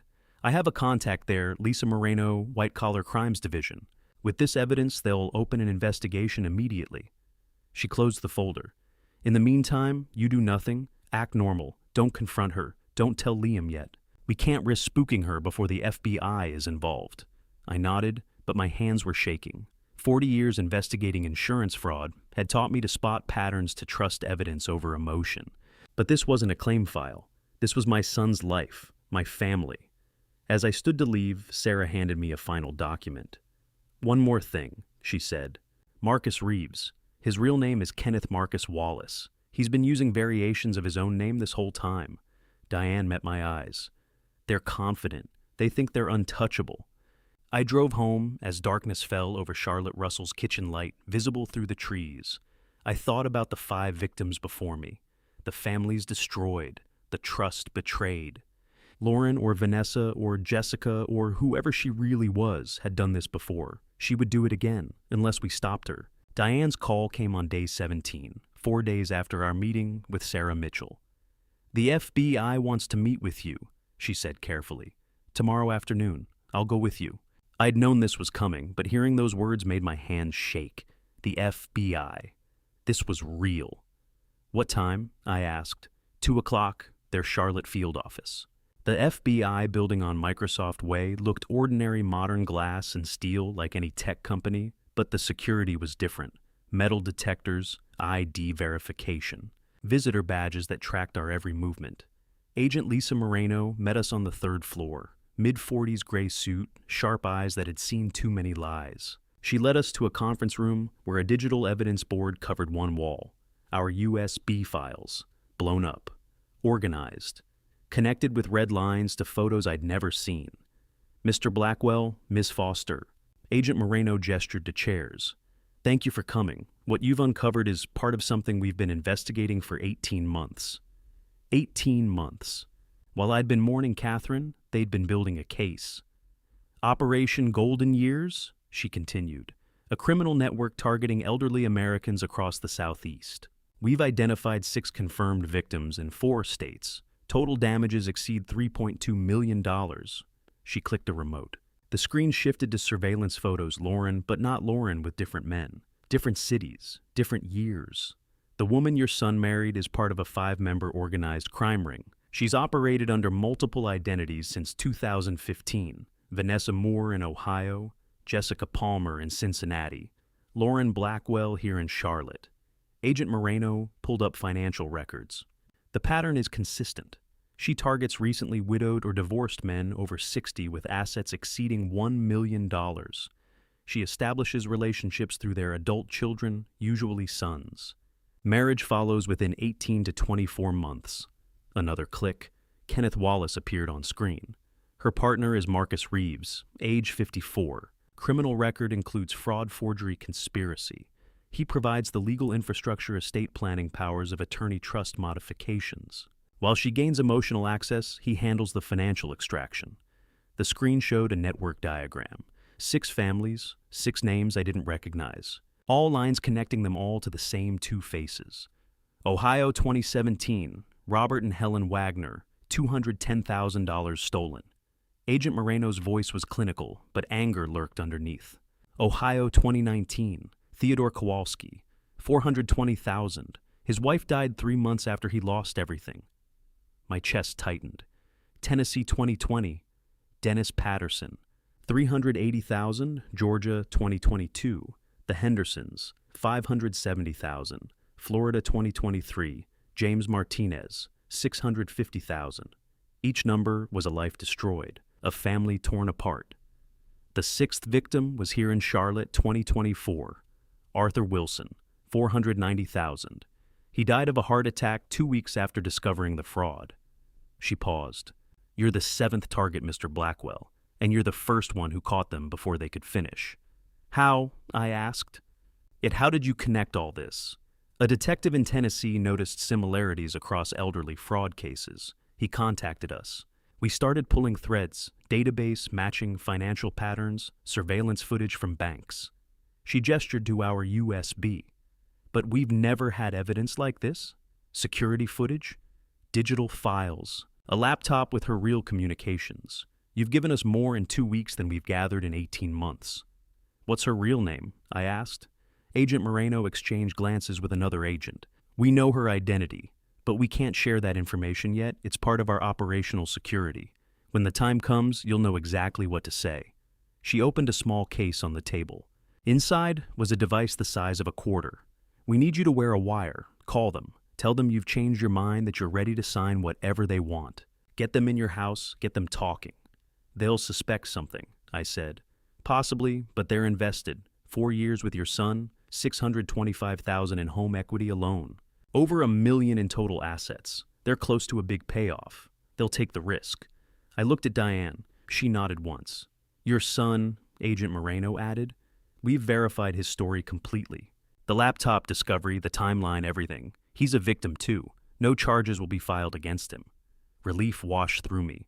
Liam was innocent. The FBI confirmed it. We need 2 days to prepare, Agent Moreno said. Surveillance team's tactical positioning backup units. You'll make the call on day 19, evening meeting at your house. We'll be 2 blocks away, listening to everything. She slid a thin folder across the table. Study this. It's your script questions to ask topics to bring up phrases that will get them talking. Practice until it feels natural. I opened the folder. Pages of dialogue, scenarios, contingencies. One more thing, Mr. Blackwell. Agent Moreno's expression softened slightly. When this goes down, your son will be there. He'll see everything. Are you prepared for that? I thought about Liam at 3 a.m., disheveled and crying. Liam discovering Lauren's laptop. Liam realizing the woman he loved was a lie. He deserves to see the truth, I said. Good. Agent Moreno stood. 48 hours. Then we end this. I left the FBI building at 4:30 with a wired device in my pocket and a script in my hand.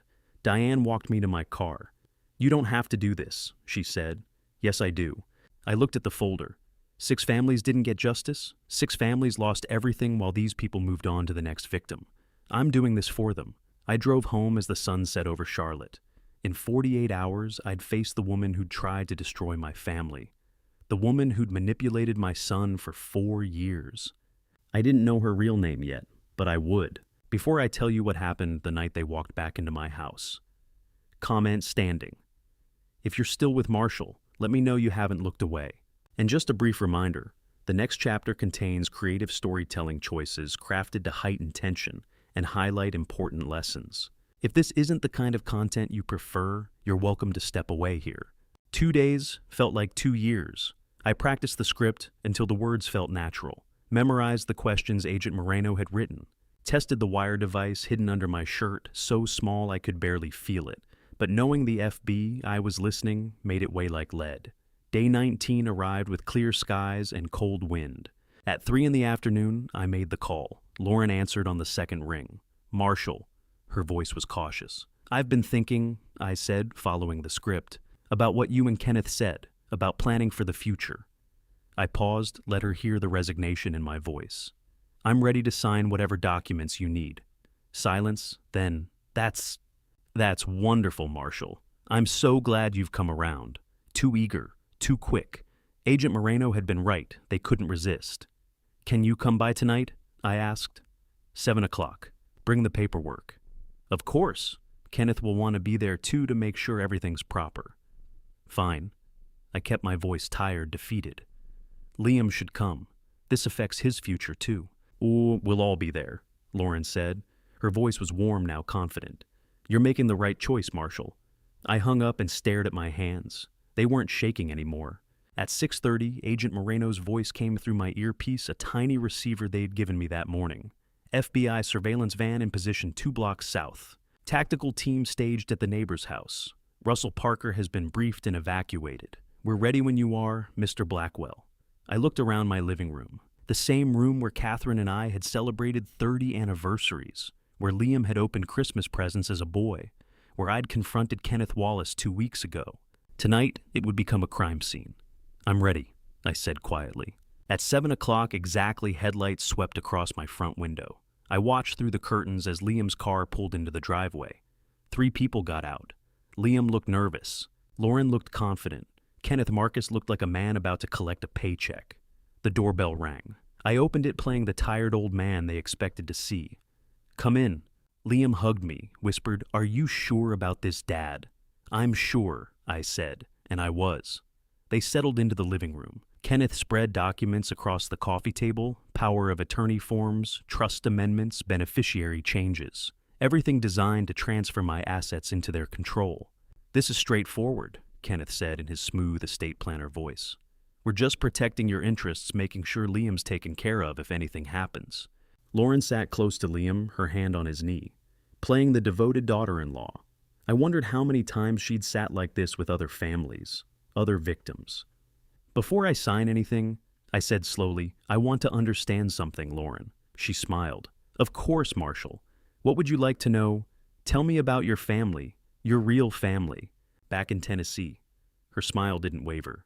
I've told you about them. My parents passed away when I was young. I don't have much family left. That's odd, I said, because when you talk about Knoxville, you don't have the accent. And when I mentioned Calhoun's restaurant, you didn't know what I was talking about. A flicker of something crossed her face. I've been away a long time. You lose the accent. Liam looked confused. Lauren, what's he talking about? I pulled out my phone, opened the photos Jake had recovered from her laptop. Liam found these pictures on your old computer. You with different families, different names. Kenneth stood abruptly. This is inappropriate. We came here in good faith. Sit down, Marcus, I said. He froze.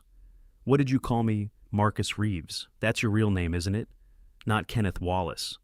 I looked at Lauren. And you. How many names have you used? Vanessa Moore in Ohio, Jessica Palmer in Cincinnati. Lauren's mask was cracking. Liam pulled away from her, staring. Dad, what's going on? Tell him, I said to Lauren. Tell him the truth. Tell him about the 6 families before us. Tell him about the $2 million you've stolen. You're being paranoid, Lauren said, but her voice had changed, harder, colder. Liam, your father is confused. I know who you are, I said quietly, And then I spoke the name Agent Moreno had finally revealed to me this morning. Serena. The room went dead silent. Lauren Serena stared at me, all pretense gone. Who told you that name? Serena Voss. I continued. 37 years old, 10 known identities, 15 possible victims. You've been running this con since you were 23. Liam stood up, backing away from her. Lauren, tell him he's wrong. Please tell him he's wrong. Serena looked at Liam, and for a moment something almost human crossed her face. Then it vanished. She bolted for the front door. She made it 3 steps before the door burst open. FBI, hands up. Agent Moreno and 4 other agents flooded into my living room. Weapons drawn. Serena froze, hands raised, her face twisted with rage and calculation. Marcus ran for the back door. He didn't make it far. 2 agents tackled him in my kitchen. I heard him hit the floor hard, heard the metallic click of handcuffs. Serena Voss, you're under arrest. Agent Moreno said, her voice calm and professional. Fraud, conspiracy, theft, crossing state lines to commit felony crimes. As they cuffed her, Serena looked back at me. Not angry, not scared, just cold, empty. Like she was already planning her next move, her next victim, her next name. Liam stood in the middle of my living room, watching the woman he loved being led away in handcuffs. Then he turned to me. Dad, his voice broke. Did you know, this whole time, did you know, I wanted to tell him about the investigation, about the FBI, about the 6 families who'd lost everything. But all I could see was my son's face, the trust draining out of it, replaced by betrayal. Liam, did you know, he asked again, and his voice cracked like he was 12 years old, and I'd just told him his mother was dying. I opened my mouth, but Agent Moreno spoke first. Your father saved your life, son, and probably 6 more families after you. Liam looked at me, then at Serena being pushed into an FBI vehicle outside, then back at me. I need... He couldn't finish. He walked out the door and didn't look back. I stood in my living room surrounded by FBI agents documenting the scene and listened to my son's car pull away. We'd caught them. We'd stopped them. But watching Liam leave, I wasn't sure we'd won anything at all. The police lights painted my living room in alternating red and blue. Through the window, I watched FBI agents loading evidence boxes into vans. Neighbors stood on their porches trying to understand what had just happened. Liam sat on the couch where Serena had sat an hour ago. He hadn't moved since Agent Moreno asked him to stay. I wanted to sit beside him, put my arm around him like I had when he was 12 and Catherine first got sick. But I didn't know if he'd let me. Agent Moreno came back inside, her professional mask softened slightly. Liam, I need to ask you some questions. For the record, you're not under investigation, you're a witness and a victim, but we need your statement. Liam nodded without looking up. Okay. She sat across from him, tablet in hand. When did you first meet the woman you knew as Lauren Blackwell? 4 years ago. Liam's voice was flat hollow. October 2020, church charity event, St. Mark's downtown. She was volunteering at the food drive. I'd forgotten about that. Liam had started going to St. Mark's after Catherine died, looking for community, looking for something to fill the emptiness. Serena had been looking too, for her next victim. She seemed perfect, Liam continued. Kind, funny. She asked about my family, seemed genuinely interested in my life. We started getting coffee after volunteer shifts, then dinners. It felt natural. It felt real. Agent Moreno typed notes. When did she meet your father? 6 months later, April 2021. I'd been wanting them to meet, but she kept saying she was nervous, wanted to wait until the time was right. Liam laughed bitterly.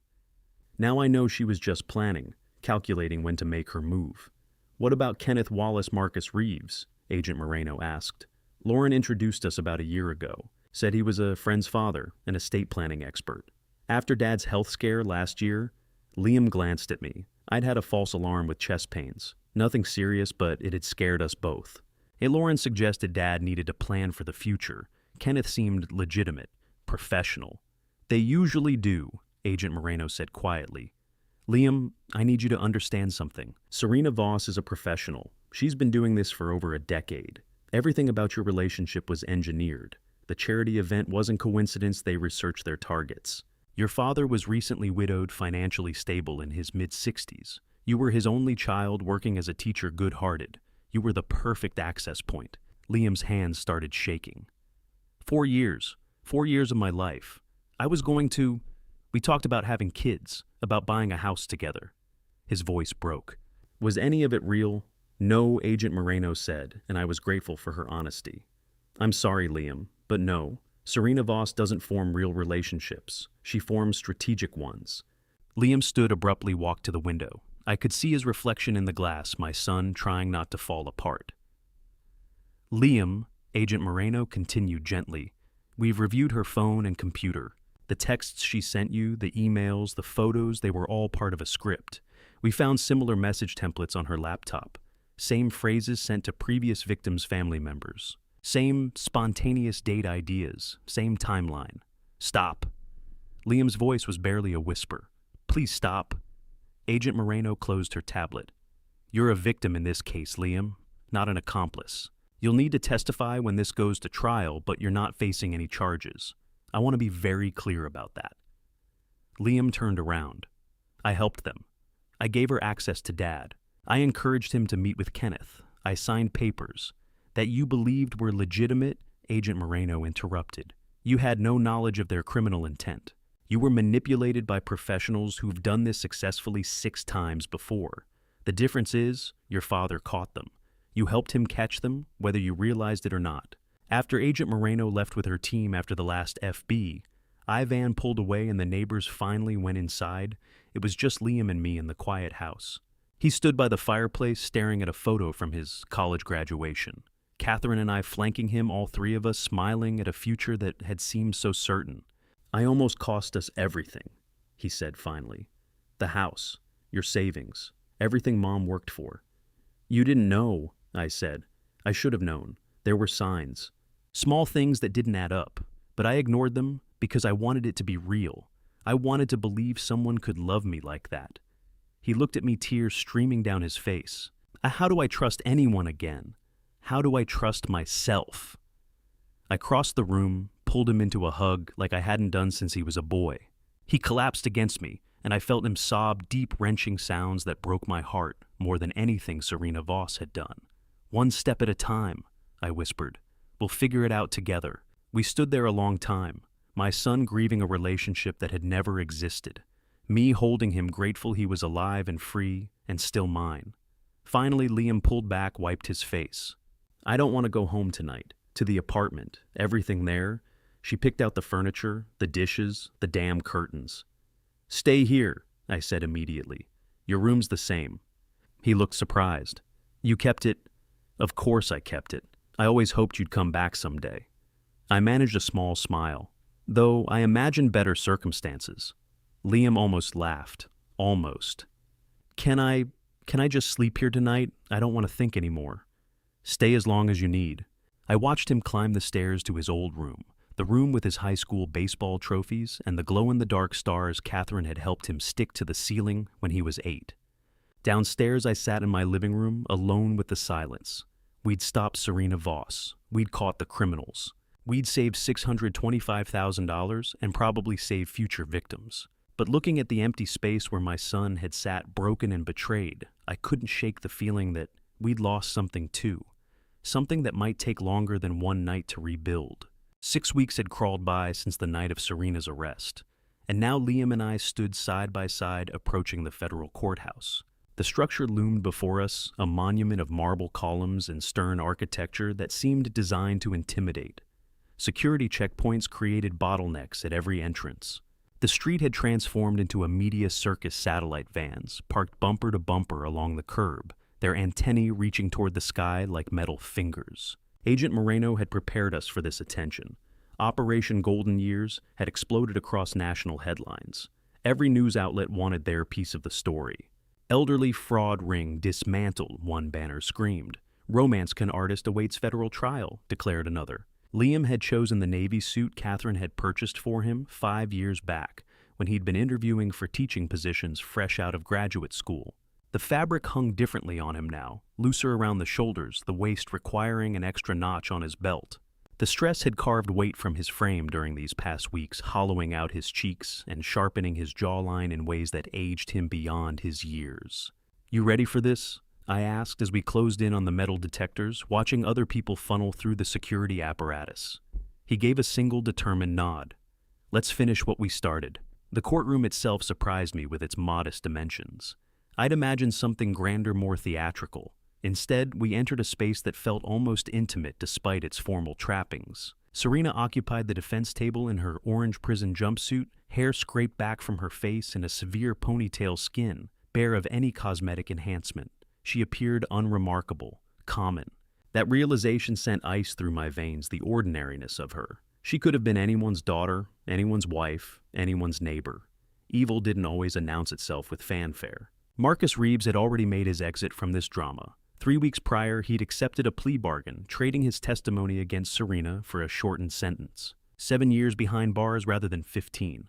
Agent Moreno had explained that his cooperation had proven invaluable names of other potential accomplices, detailed methodology of their operations, offshore bank accounts that investigators hadn't discovered. He'd chosen survival over loyalty, and I couldn't entirely blame him for that calculation. The prosecution summoned me as their opening witness. I approached the stand with the same deliberate composure I'd cultivated over 4 decades of professional testimony, raised my right hand toward the ceiling, swore before God and this court to speak nothing but truth.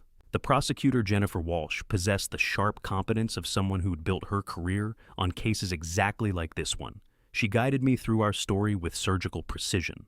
The security camera footage showing that hooded figure, the mysteriously deleted files, Liam's accidental discovery of the damning laptop, the USB drive containing years of deception.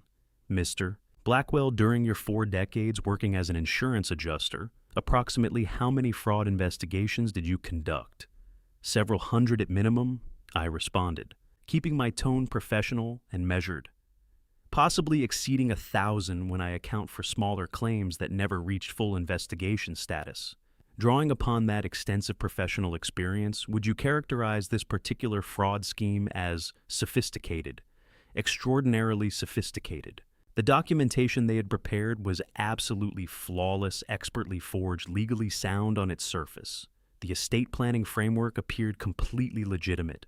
If I hadn't physically caught them in the process of executing their plan, they would have succeeded completely. I'd have lost everything without ever understanding what happened. Why not maintain that clinical detachment, treating this testimony like any other professional obligation I'd fulfilled throughout my career? But when Jennifer Walsh displayed photographs for the jury images of the 6 previous victims, elderly faces creased with years of living, some now permanently absent from this world, my composure fractured momentarily. These individuals placed their trust in her, I said, my voice roughening, despite my best efforts. They believed in her authenticity exactly the way my son did. As Serena's defense attorney launched his cross-examination with predictable aggression, suggesting I'd misinterpreted benign actions through a lens of paranoia and suspicion, that perhaps my judgment had been clouded by grief over Catherine's death, by loneliness, by the natural cognitive decline that accompanies advanced age. I simply held his gaze across the courtroom. I possess 4 decades of professional expertise in fraud identification, I stated flatly. This wasn't misunderstanding or confusion. This was calculated, deliberate fraud. Then came Liam's turn. Watching my son traverse that courtroom aisle, observing him raise his hand to take that solemn oath, I experienced simultaneous surges of pride and heartbreak, so intense they physically hurt.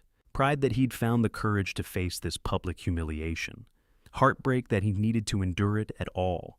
Jennifer Walsh handled him with notable gentleness, recognizing his victim status.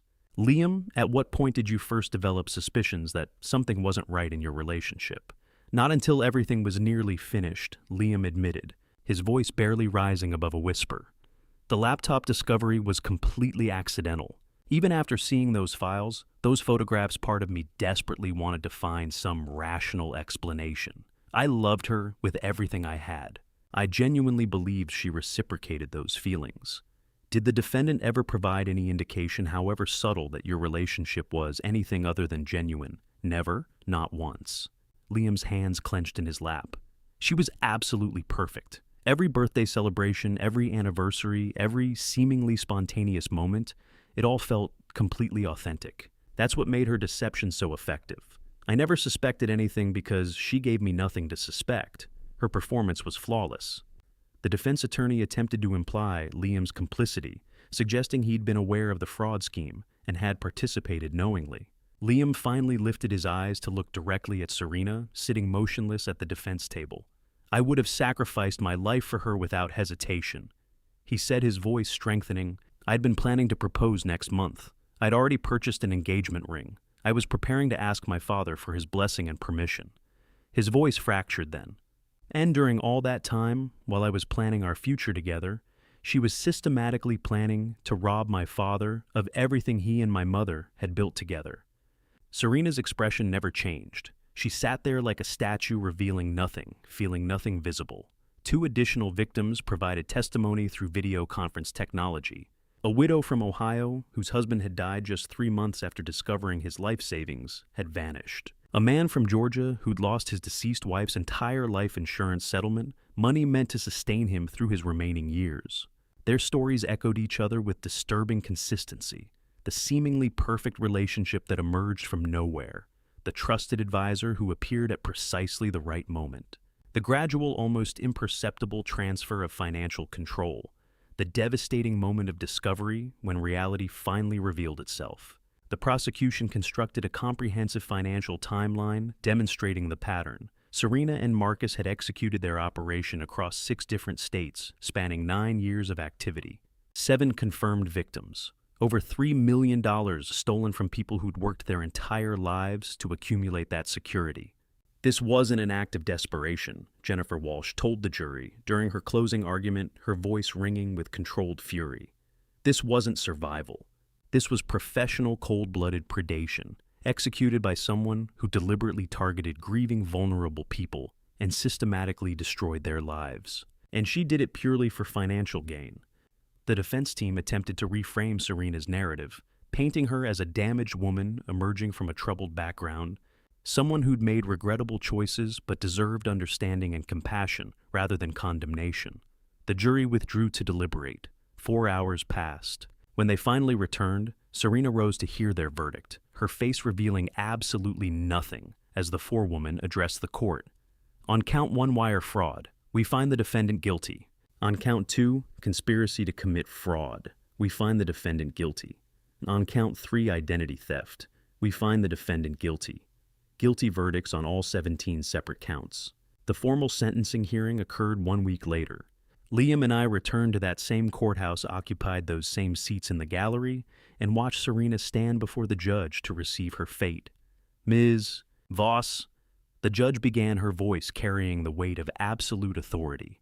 "You have demonstrated no remorse whatsoever for your actions throughout these proceedings.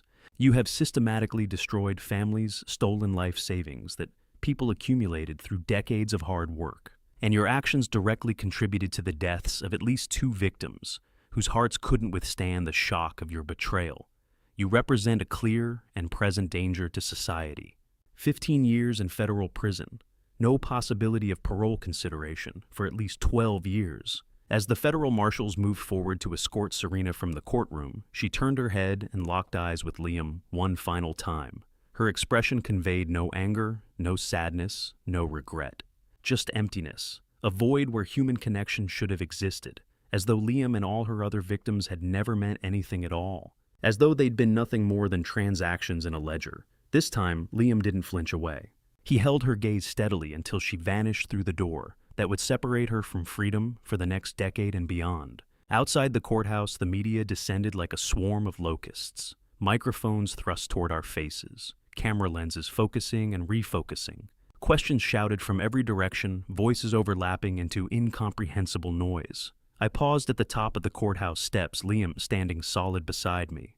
"My son and I remain standing together," I said clearly, loudly enough for the recording devices to capture. "That's everything we have to say today." Liam's hand found mine as we descended those steps together, his fingers squeezed once firm and certain. We drove back home through afternoon traffic, neither of us speaking. But this silence felt different from the silence that had filled the car 6 weeks ago.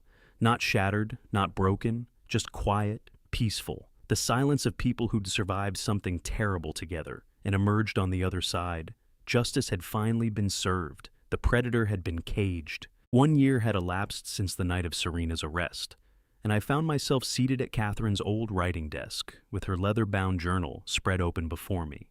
She'd maintained this journal faithfully for 3 decades, a repository of handwritten recipes passed down through generations. Detailed notes about which plants thrived in which corners of our garden, reflections about watching Liam grow from infant to man. After her death, I'd kept the journal sealed in her desk drawer, unable to summon the emotional strength to open it. Now I was adding my own chapter to hers, my handwriting looking angular and masculine beside her flowing script. Dear Catherine, a full year has passed since I discovered the truth about our son's wife.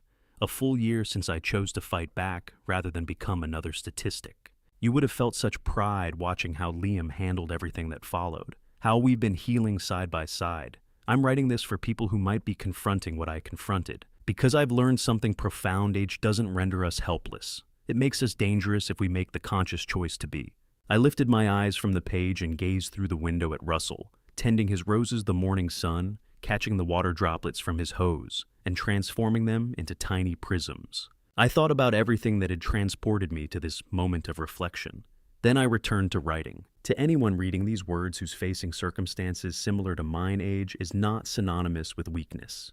Every year you've survived on this earth has imparted lessons. You've developed the ability to read people accurately. You recognize when something feels wrong in your gut. Trust that accumulated knowledge. Watch for these warning signs. Someone attempts to isolate you from family members or longtime friends. They pressure you to make financial decisions with artificial urgency.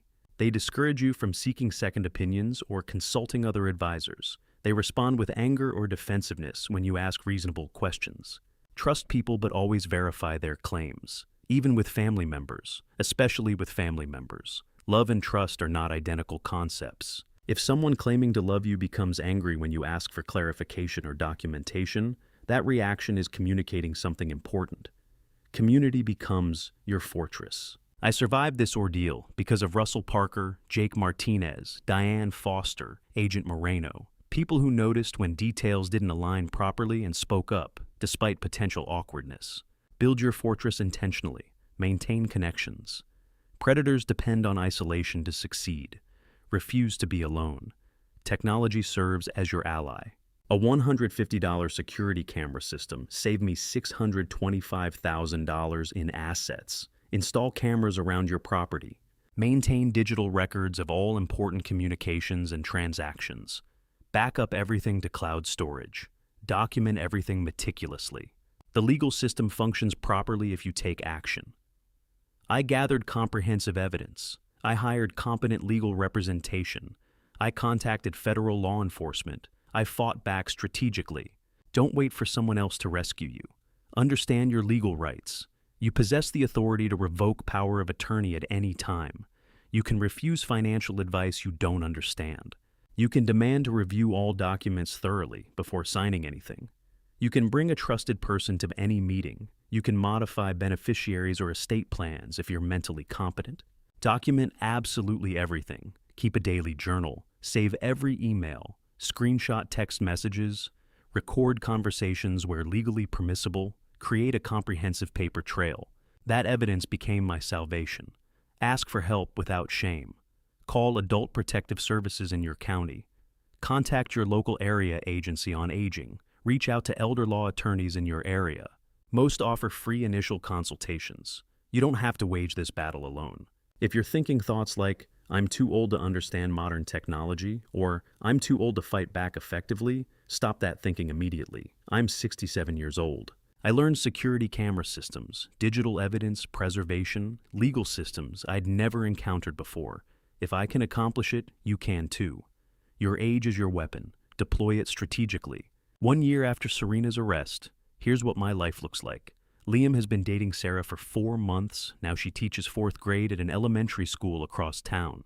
They met at a support group Liam volunteers with for adult children affected by parental fraud. He's transforming his pain into purpose, helping others navigate similar trauma. He brought Sarah to meet me 2 months ago after telling her absolutely everything on their first date. Complete honesty. No secrets, no hidden history. She stayed anyway. She asked thoughtful questions, expressed appropriate outrage, and squeezed Liam's hand when his voice broke telling certain parts. That's how I knew she might be genuine. I took my first trip since Catherine's death, Asheville, North Carolina. 3 days with Russell exploring the mountains. We hiked trails appropriate for men. our age consumed excessive amounts of authentic barbecue. Proved to ourselves we could still embrace adventure and forward movement. I speak at senior centers now on a regular basis, protecting yourself from financial fraud and exploitation. Or started with one talk to 15 people now, I deliver 2 presentations monthly to packed rooms. I've directly helped 3 people avoid scams that were already in motion. Dorothy from my support group referred her neighbor to me. Someone was pressuring the neighbor to sign over her house to pay fabricated tax debts. We stopped it completely. Agent Moreno informed me that Serena's arrest triggered 4 additional arrests within the broader criminal network. 11 confirmed victims total across 7 states. Over $4 million in attempted fraud prevented. Liam and I accomplished that together, with help from good people who chose to care. Thanksgiving arrived 2 weeks ago, the kind of Thanksgiving Catherine would have loved. My dining room table, originally designed for 6 people, maximum somehow accommodated 10. Liam and Sarah arrived early to help with cooking preparations. Russell brought his famous pecan pie. Jordan came with his girlfriend, who'd just finished nursing school. Diane arrived with excellent wine and stories from her latest case. Jake brought his wife and 2 kids who patiently taught me how to use TikTok and explained the memes I didn't understand. We laughed too loud, ate too much, argued passionately about football. Sarah fit naturally into our dynamic, helping Liam carve the turkey and teasing me about my outdated coffee maker. This wasn't the family Catherine and I had planned or imagined, but they were mine, chosen through adversity and earned through trust. Before dinner, I raised my wine glass for a toast. To Catherine, who taught me what authentic love looks like. Liam lifted his glass. To second chances we don't waste. Russell. To people who give a damn when it matters. Jake. To security cameras. Everyone laughed at that. Diane. To justice that actually works sometimes. Sarah, still learning our rhythms. To healing that happens together. To all of it, I finished. To family we choose intentionally. To fighting back when cornered. To still being here and standing. Later, while cleaning up the considerable mess, Liam stood beside me at the sink, washing dishes. You ever think about what would have happened if you hadn't caught them in time? Every single day, I admitted honestly. But I did catch them. That's what ultimately matters. Because you fought back instead of accepting it. Because we fought back, I corrected him firmly. Together. You found that laptop. You came to me at 3 a.m. You testified in court. This victory belongs to both of us. He smiled the genuine smile I'd been seeing more frequently. Mom would have been proud of us. She is proud, I said with certainty. Here's what I need you to understand. Serena Voss and Marcus Reeves evaluated me and concluded I was an easy target. 67 years old, recently widowed, grieving, living alone. They were catastrophically wrong. I wasn't alone. I had Russell. I had community.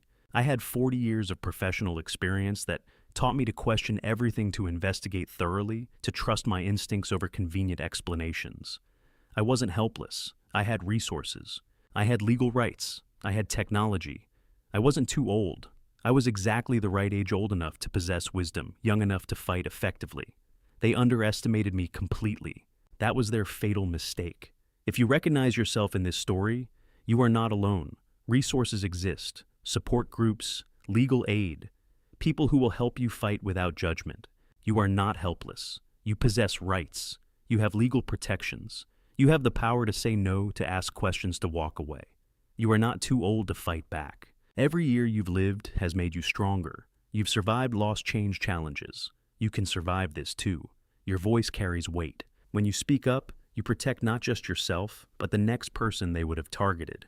Your instincts hold validity. If something feels wrong, it probably is. Don't let anyone convince you you're being paranoid. Trust yourself. I closed Catherine's journal and stood at the window watching spring transform Charlotte. The dogwoods had given way to summer's deeper greens, life continuing its cycle. Liam was bringing Sarah for dinner tonight. Russell would probably drop by for coffee tomorrow morning.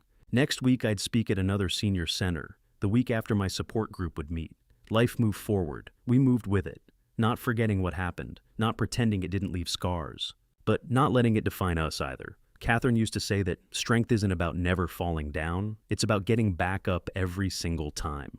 We got back up, and we're still standing. 12 months had passed since that pivotal night when federal agents stormed through my front door and placed handcuffs on the woman my son had planned to marry.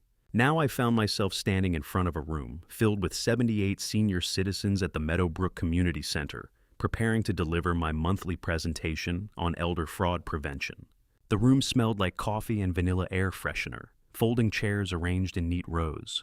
A projector displaying my opening slide, "Your age is your armor, fighting back against financial predators." Some attendees sat with arms crossed, skeptical expressions, suggesting they'd come because their adult children had insisted.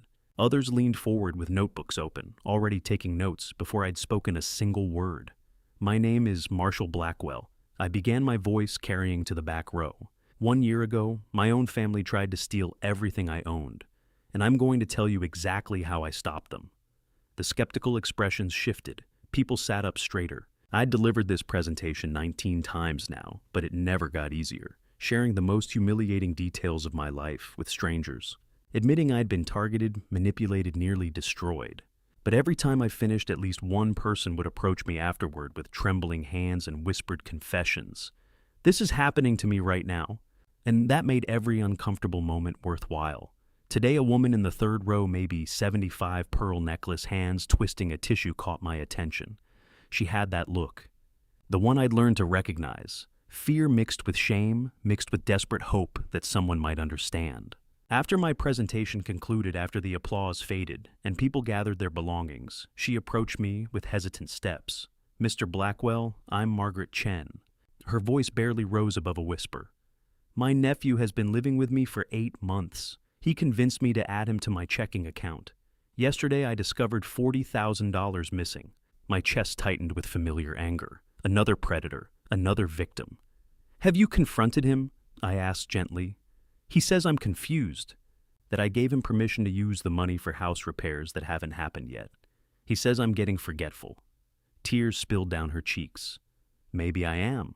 Maybe I did give permission and just don't remember. I'd heard this script before. The gaslighting, the manipulation, making victims doubt their own reality. "Mrs. Chen, do you have bank statements?" She nodded, pulling folded papers from her purse with shaking hands. We sat in the now empty community center for 90 minutes. I walked her through documenting everything, photographing the statements, writing down every conversation she could remember. I gave her Diane Foster's phone number, explained her rights, reminded her that confusion and dementia don't make someone less deserving of protection. They make legal protections more important. "But he's family," she whispered. "If I report him, it'll destroy my sister. She'll never forgive me." "If you don't report him, he'll destroy you," I said. "And then he'll move on to someone else's family, someone else's sister." She left with Diane's number programmed into her phone and a promise to call within 24 hours. I watched her walk to her car, shoulders a little straighter than when she'd arrived. Russell was waiting on my front porch when I got home, 2 cups of coffee from our favorite diner cooling on the railing. "How'd it go?" he asked as I climbed the steps. "Good. Maybe saved someone today. Maybe," Russell handed me a coffee. "Frank, you've definitely saved people. That's not maybe territory anymore." We sat in comfortable silence, watching the neighborhood wind down for the evening. Kids riding bikes, someone mowing their lawn, normal life happening all around us. "Got a call from that reporter again," Russell mentioned casually. "The one from the Charlotte Observer. Still wants to do a feature story on you." I'd been avoiding that reporter for 3 months. Janet something. She'd tracked down my number, somehow left increasingly persistent voicemails about wanting to tell my story for a broader audience. "Not interested," I said. "Why not? You're already doing these talks, already putting yourself out there." "Talks are different. I control the narrative. I see the people I'm helping directly." I sipped the lukewarm coffee. "A newspaper article. That's permanent. That's my name attached to this forever. Your name is already attached to it. Court records are public. Serena's trial was national news. You're not protecting your privacy. That ship sailed." Russell looked at me with the bluntness of a 15-year friendship. "You're protecting your pride. There's a difference." He wasn't wrong. Part of me still felt ashamed. Still felt like a fool for not seeing Serena's deception sooner, for giving Liam power of attorney without better safeguards, for being vulnerable enough to become a target. "Think about it," Russell said, standing to leave. Meanwhile, Diane called. "She wants you to call her back. Said it's about Margaret Chen." My stomach dropped. Already? Margaret called her 2 hours ago. Diane's already filed emergency protective orders. The nephew's been served. bank accounts frozen. Russell smiled. You did that, Frank. You gave her the courage to act immediately instead of waiting until it was too late. After Russell left, I sat on that porch until the streetlights flickered on. Thought about Margaret Chen. About the 78 people who had attended today's presentation. About Mrs. Chen's nephew, who right now was probably furious that his scheme had been interrupted. About how many other nephews and granddaughters and trusted friends were executing similar schemes across Charlotte, across North Carolina, across the country. I pulled out my phone and found Janet the reporter's last voicemail, listened to her pitch again. Mr. Blackwell, I know you've been avoiding my calls. I understand the desire for privacy, but your story could help thousands of people who will never attend one of your local presentations. People who need to hear that fighting back is possible. That age doesn't equal helplessness. Please consider it. I hit the callback button before I could reconsider. She answered on the first ring. Mr. Blackwell. I'll do the interview, I said, on one condition. You interview Liam too. People need to understand that the old children in these situations are often victims themselves. 2 weeks later, the feature article appeared on the front page of the Charlotte Observer's Sunday edition. Local man exposes elder fraud ring, how one father's instincts saved his family. 4,000 words, photos of me at the community center, a sidebar with Liam's perspective, a comprehensive resource list for victims. My phone rang continuously for 3 days. Other newspapers requesting interviews, senior centers in neighboring counties asking me to speak, a television producer from a local news station wanting to do a segment, 2 elderly people calling to describe situations frighteningly similar to mine, and Agent Moreno calling to tell me that the article had generated 3 new leads in ongoing fraud investigations. You're doing more good than you realize, she said. These crimes thrive in darkness. You're shining a light.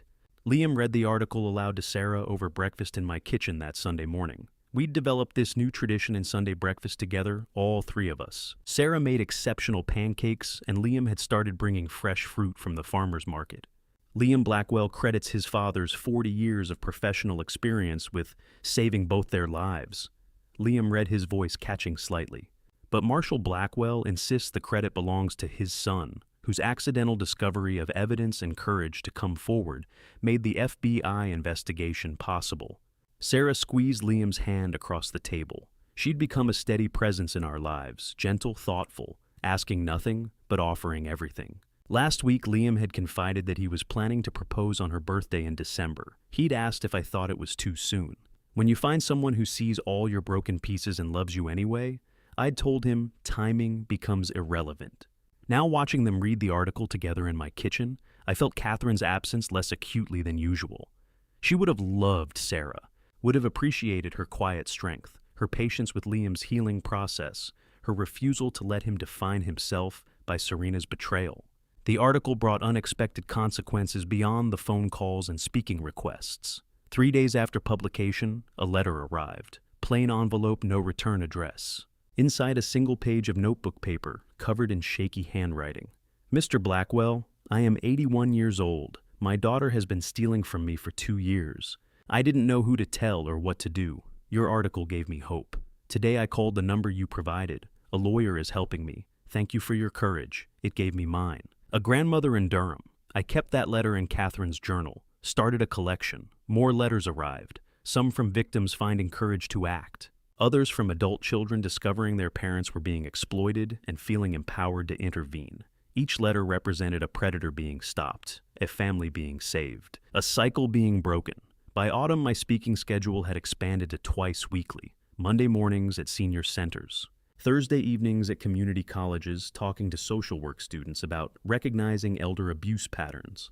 Dorothy from my support group started co-presenting with me, sharing her story of financial advisor fraud. You can't just be one old man shouting into the void, she'd said. We need multiple voices, multiple stories. That's how people understand the scope. She was right. When audiences heard both our stories, different perpetrators, different methods, same devastation, the pattern became undeniable. In October, Liam officially proposed to Sarah at Catherine's grave. He'd asked my permission first, standing in my kitchen with nervous hands and hopeful eyes. I know it's only been a year since everything happened with Serena, he'd said. But Sarah is nothing like her. Sarah is real. I know she is, I'd assured him, and your mother would have adored her.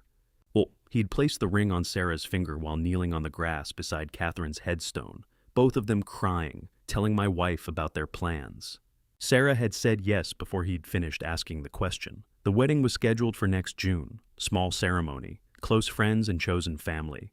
Russell officiating. Turned out he'd gotten ordained online years ago for a friend's wedding, Jake handling photography, Diane contributing legal advice on prenuptial agreements that Liam had insisted on. Not because I don't trust Sarah, Liam had explained, but because I never want to put her in a position where someone could question her motives. I want our marriage protected by more than just love. Smart kid.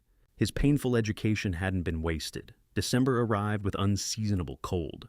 Russell and I sat on my porch despite the temperature, wrapped in blankets, drinking hot coffee and watching the neighborhood prepare for Christmas. You've done good work this year, Russell said. Catherine would be proud. I think about that a lot, I admitted. Whether she'd be proud or horrified that I'm sharing our family's worst moments with strangers. She'd be proud, Russell said with certainty. Catherine always said, the worst thing about suffering is when it happens for nothing. You're making sure your suffering means something. Janet, the reporter, called again in mid-December. The Charlotte Observer wanted to do a follow-up article for the 1-year anniversary of Serena's arrest. Update readers on Margaret Chen's case. Her nephew had been charged with felony exploitation of the elderly. Share statistics on how many people had contacted authorities after reading the original article. 47 people, Janet told me. 47 people in North Carolina contacted Adult Protective Services or law enforcement after reading your story, citing it as their motivation to finally report suspected abuse. That number doesn't include people who called lawyers or took other private action. 47 families potentially saved, 47 predators potentially stopped. The numbers staggered me. Mr. Blackwell, you've started something bigger than yourself, Janet continued. Other states are asking permission to reprint the article. Support groups are using it as educational material. You've become a voice for a population that's often voiceless. After she hung up, I sat at Catherine's desk and opened her journal, added another entry. Dear Catherine, they want to write another article. Apparently, I've become some kind of spokesperson for elder fraud victims. Me, Marshall Blackwell. The guy who almost lost everything because he trusted the wrong people.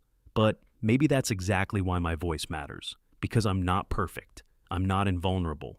I'm just a widower who got lucky, who had good neighbors, who chose to fight back.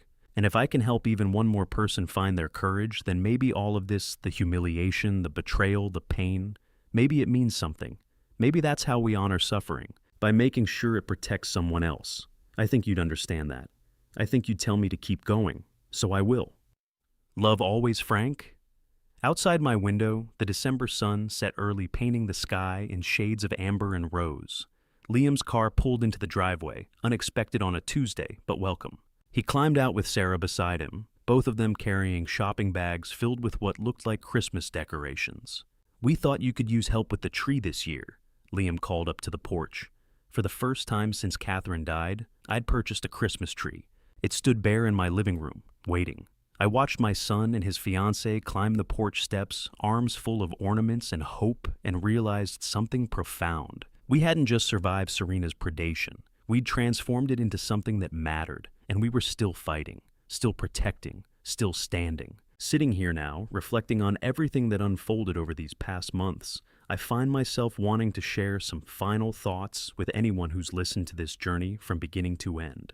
Looking back at my own family story, I've come to understand something profound about how family betrayal actually operates in the real world. It doesn't arrive wearing a villain's mask or announcing malicious intentions. It comes disguised as concern for your well-being, wrapped in offers of help, speaking the familiar language of love while simultaneously calculating exactly how much it can extract before you finally notice the damage. I made mistakes that nearly cost me everything. The classic widower's error, I confused my crushing loneliness with clear judgment, mistook my grief for wisdom. When Catherine died, a profound emptiness settled into every corner of my life. I became so desperately hungry for our family to feel whole again, so eager for normalcy to return, that I systematically ignored the small inconsistencies accumulating around me. Those questions that didn't quite align properly. Those moments when my investigator's instincts whispered urgent warnings I actively chose not to hear, because hearing them meant acknowledging painful possibilities. Don't be like I was during those vulnerable months. Don't let your deep desire for family connection and normalcy blind you to the reality unfolding directly in front of your eyes. Here's the truly ironic part of my family story. I spent 40 years building a career on spotting fraud and insurance claims. 40 years. Training myself to recognize patterns, identify inconsistencies, trust documentation over explanations. Yet I nearly missed the most significant fraud of my entire life happening right inside my own home. Why? Because I wanted desperately to believe that family betrayal was something that happened to other people, naive people, careless people, not to men who'd built their professional reputations on skepticism and rigorous verification. I wanted to believe that Liam's apparent happiness with Lauren meant my own loneliness would finally ease. I wanted to believe that opening my home and my trust to them would somehow fill the Catherine-shaped void in my life. I convinced myself that giving someone my trust was equivalent to giving them my love, that questioning them would somehow diminish the family bonds I was trying to rebuild. The Bible reminds us in the Proverbs 3:5, "Trust in the Lord with all your heart, and lean not on your own understanding." For many years, I misinterpreted that verse as passive acceptance, as though trusting God meant accepting whatever circumstances arrived without asking hard questions. But I was fundamentally wrong about that interpretation. God gave us discernment for important reasons. He gave us instincts that scream warnings when something feels dangerously wrong. Trusting Him doesn't mean ignoring those God-given instincts. It means having the courage to act on them decisively, even when acting means facing devastating consequences about people we love deeply. Here's what I desperately wish I'd understood sooner. The people closest to you possess the greatest capacity to inflict profound harm, not because they're strangers wearing elaborate disguises, but because you voluntarily handed them the keys both literally and figuratively. Liam possessed my physical house key, my financial power of attorney, and my unconditional trust. Serena possessed something even more dangerous, my desperate psychological need to believe our family was healing, that life after Catherine could still contain joy and meaningful connection. My response to their scheme, what some might call revenge, wasn't primarily fueled by anger, though God knows, I felt enormous amounts of that emotion. It was fundamentally about protecting what Catherine and I had built together through decades of hard work, mutual sacrifice, and genuine love. When I finally gathered comprehensive evidence, when I contacted the FBI, when I stood up in that federal courtroom and testified under oath, I wasn't just saving my bank account balance. I was honoring my wife's memory and refusing to become another silent victim whose story ends with shame and financial devastation. What I've learned through this extraordinarily painful journey is that fighting back doesn't require youth or physical strength or technical expertise you don't currently possess. Fighting back requires something simultaneously simpler and more powerful, the fundamental decision to value yourself enough to take action, to document systematically, to question persistently, to seek help without allowing shame to silence you. Don't be like I was during those early months manufacturing excuses for behavior that deserved serious scrutiny.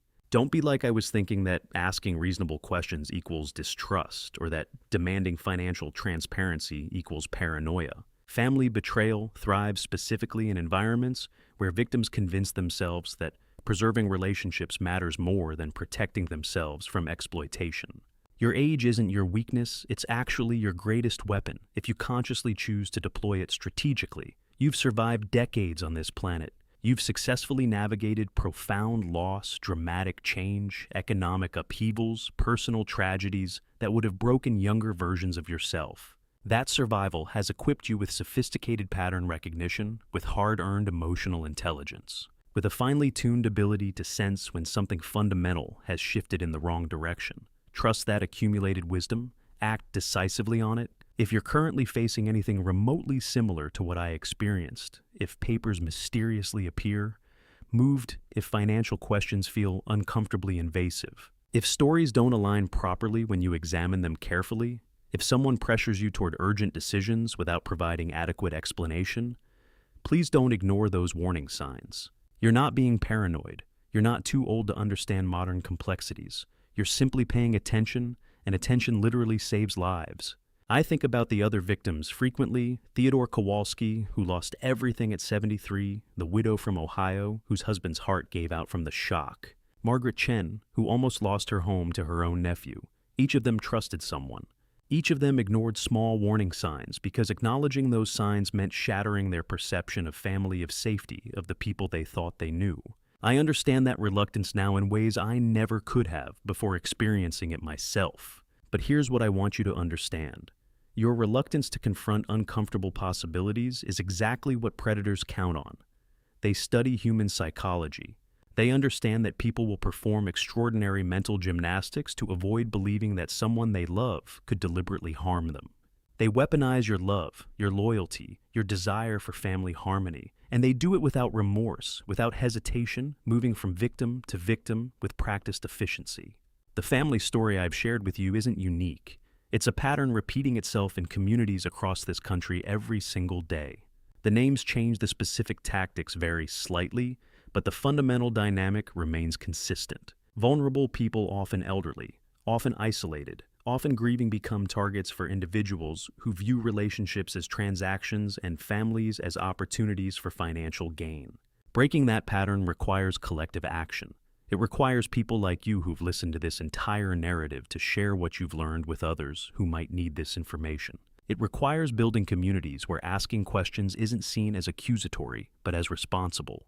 It requires normalizing conversations about financial exploitation, so victims feel empowered to speak up before they lose everything. Thank you for walking this entire journey with me, from that terrifying night at 2:03 a.m. through courtroom testimony to the ongoing healing that continues today. Your attention to these issues matters more profoundly than you might realize. I genuinely want to hear from you. Drop a comment below, sharing what resonated most powerfully. Or tell me, would you have recognized these warning signs in your own family before catastrophe struck? Your perspective could help someone else recognize their own dangerous situation. If this family story connected with you emotionally or provided valuable insights, please consider subscribing so you won't miss future narratives exploring these critical issues affecting our communities. Every subscription tells me that these conversations matter, that shining light on uncomfortable topics serves a purpose beyond my own healing. One important final note before we part.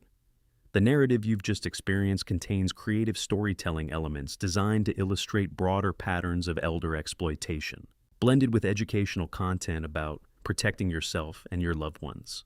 If this approach to exploring serious social issues doesn't align with your content preferences, I respect that completely. Please feel free to explore other videos that better serve your needs and interests. Remember, you have people who genuinely care. You have power you haven't yet deployed.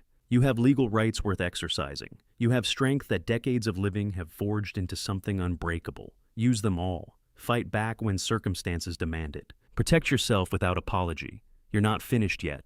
None of us are.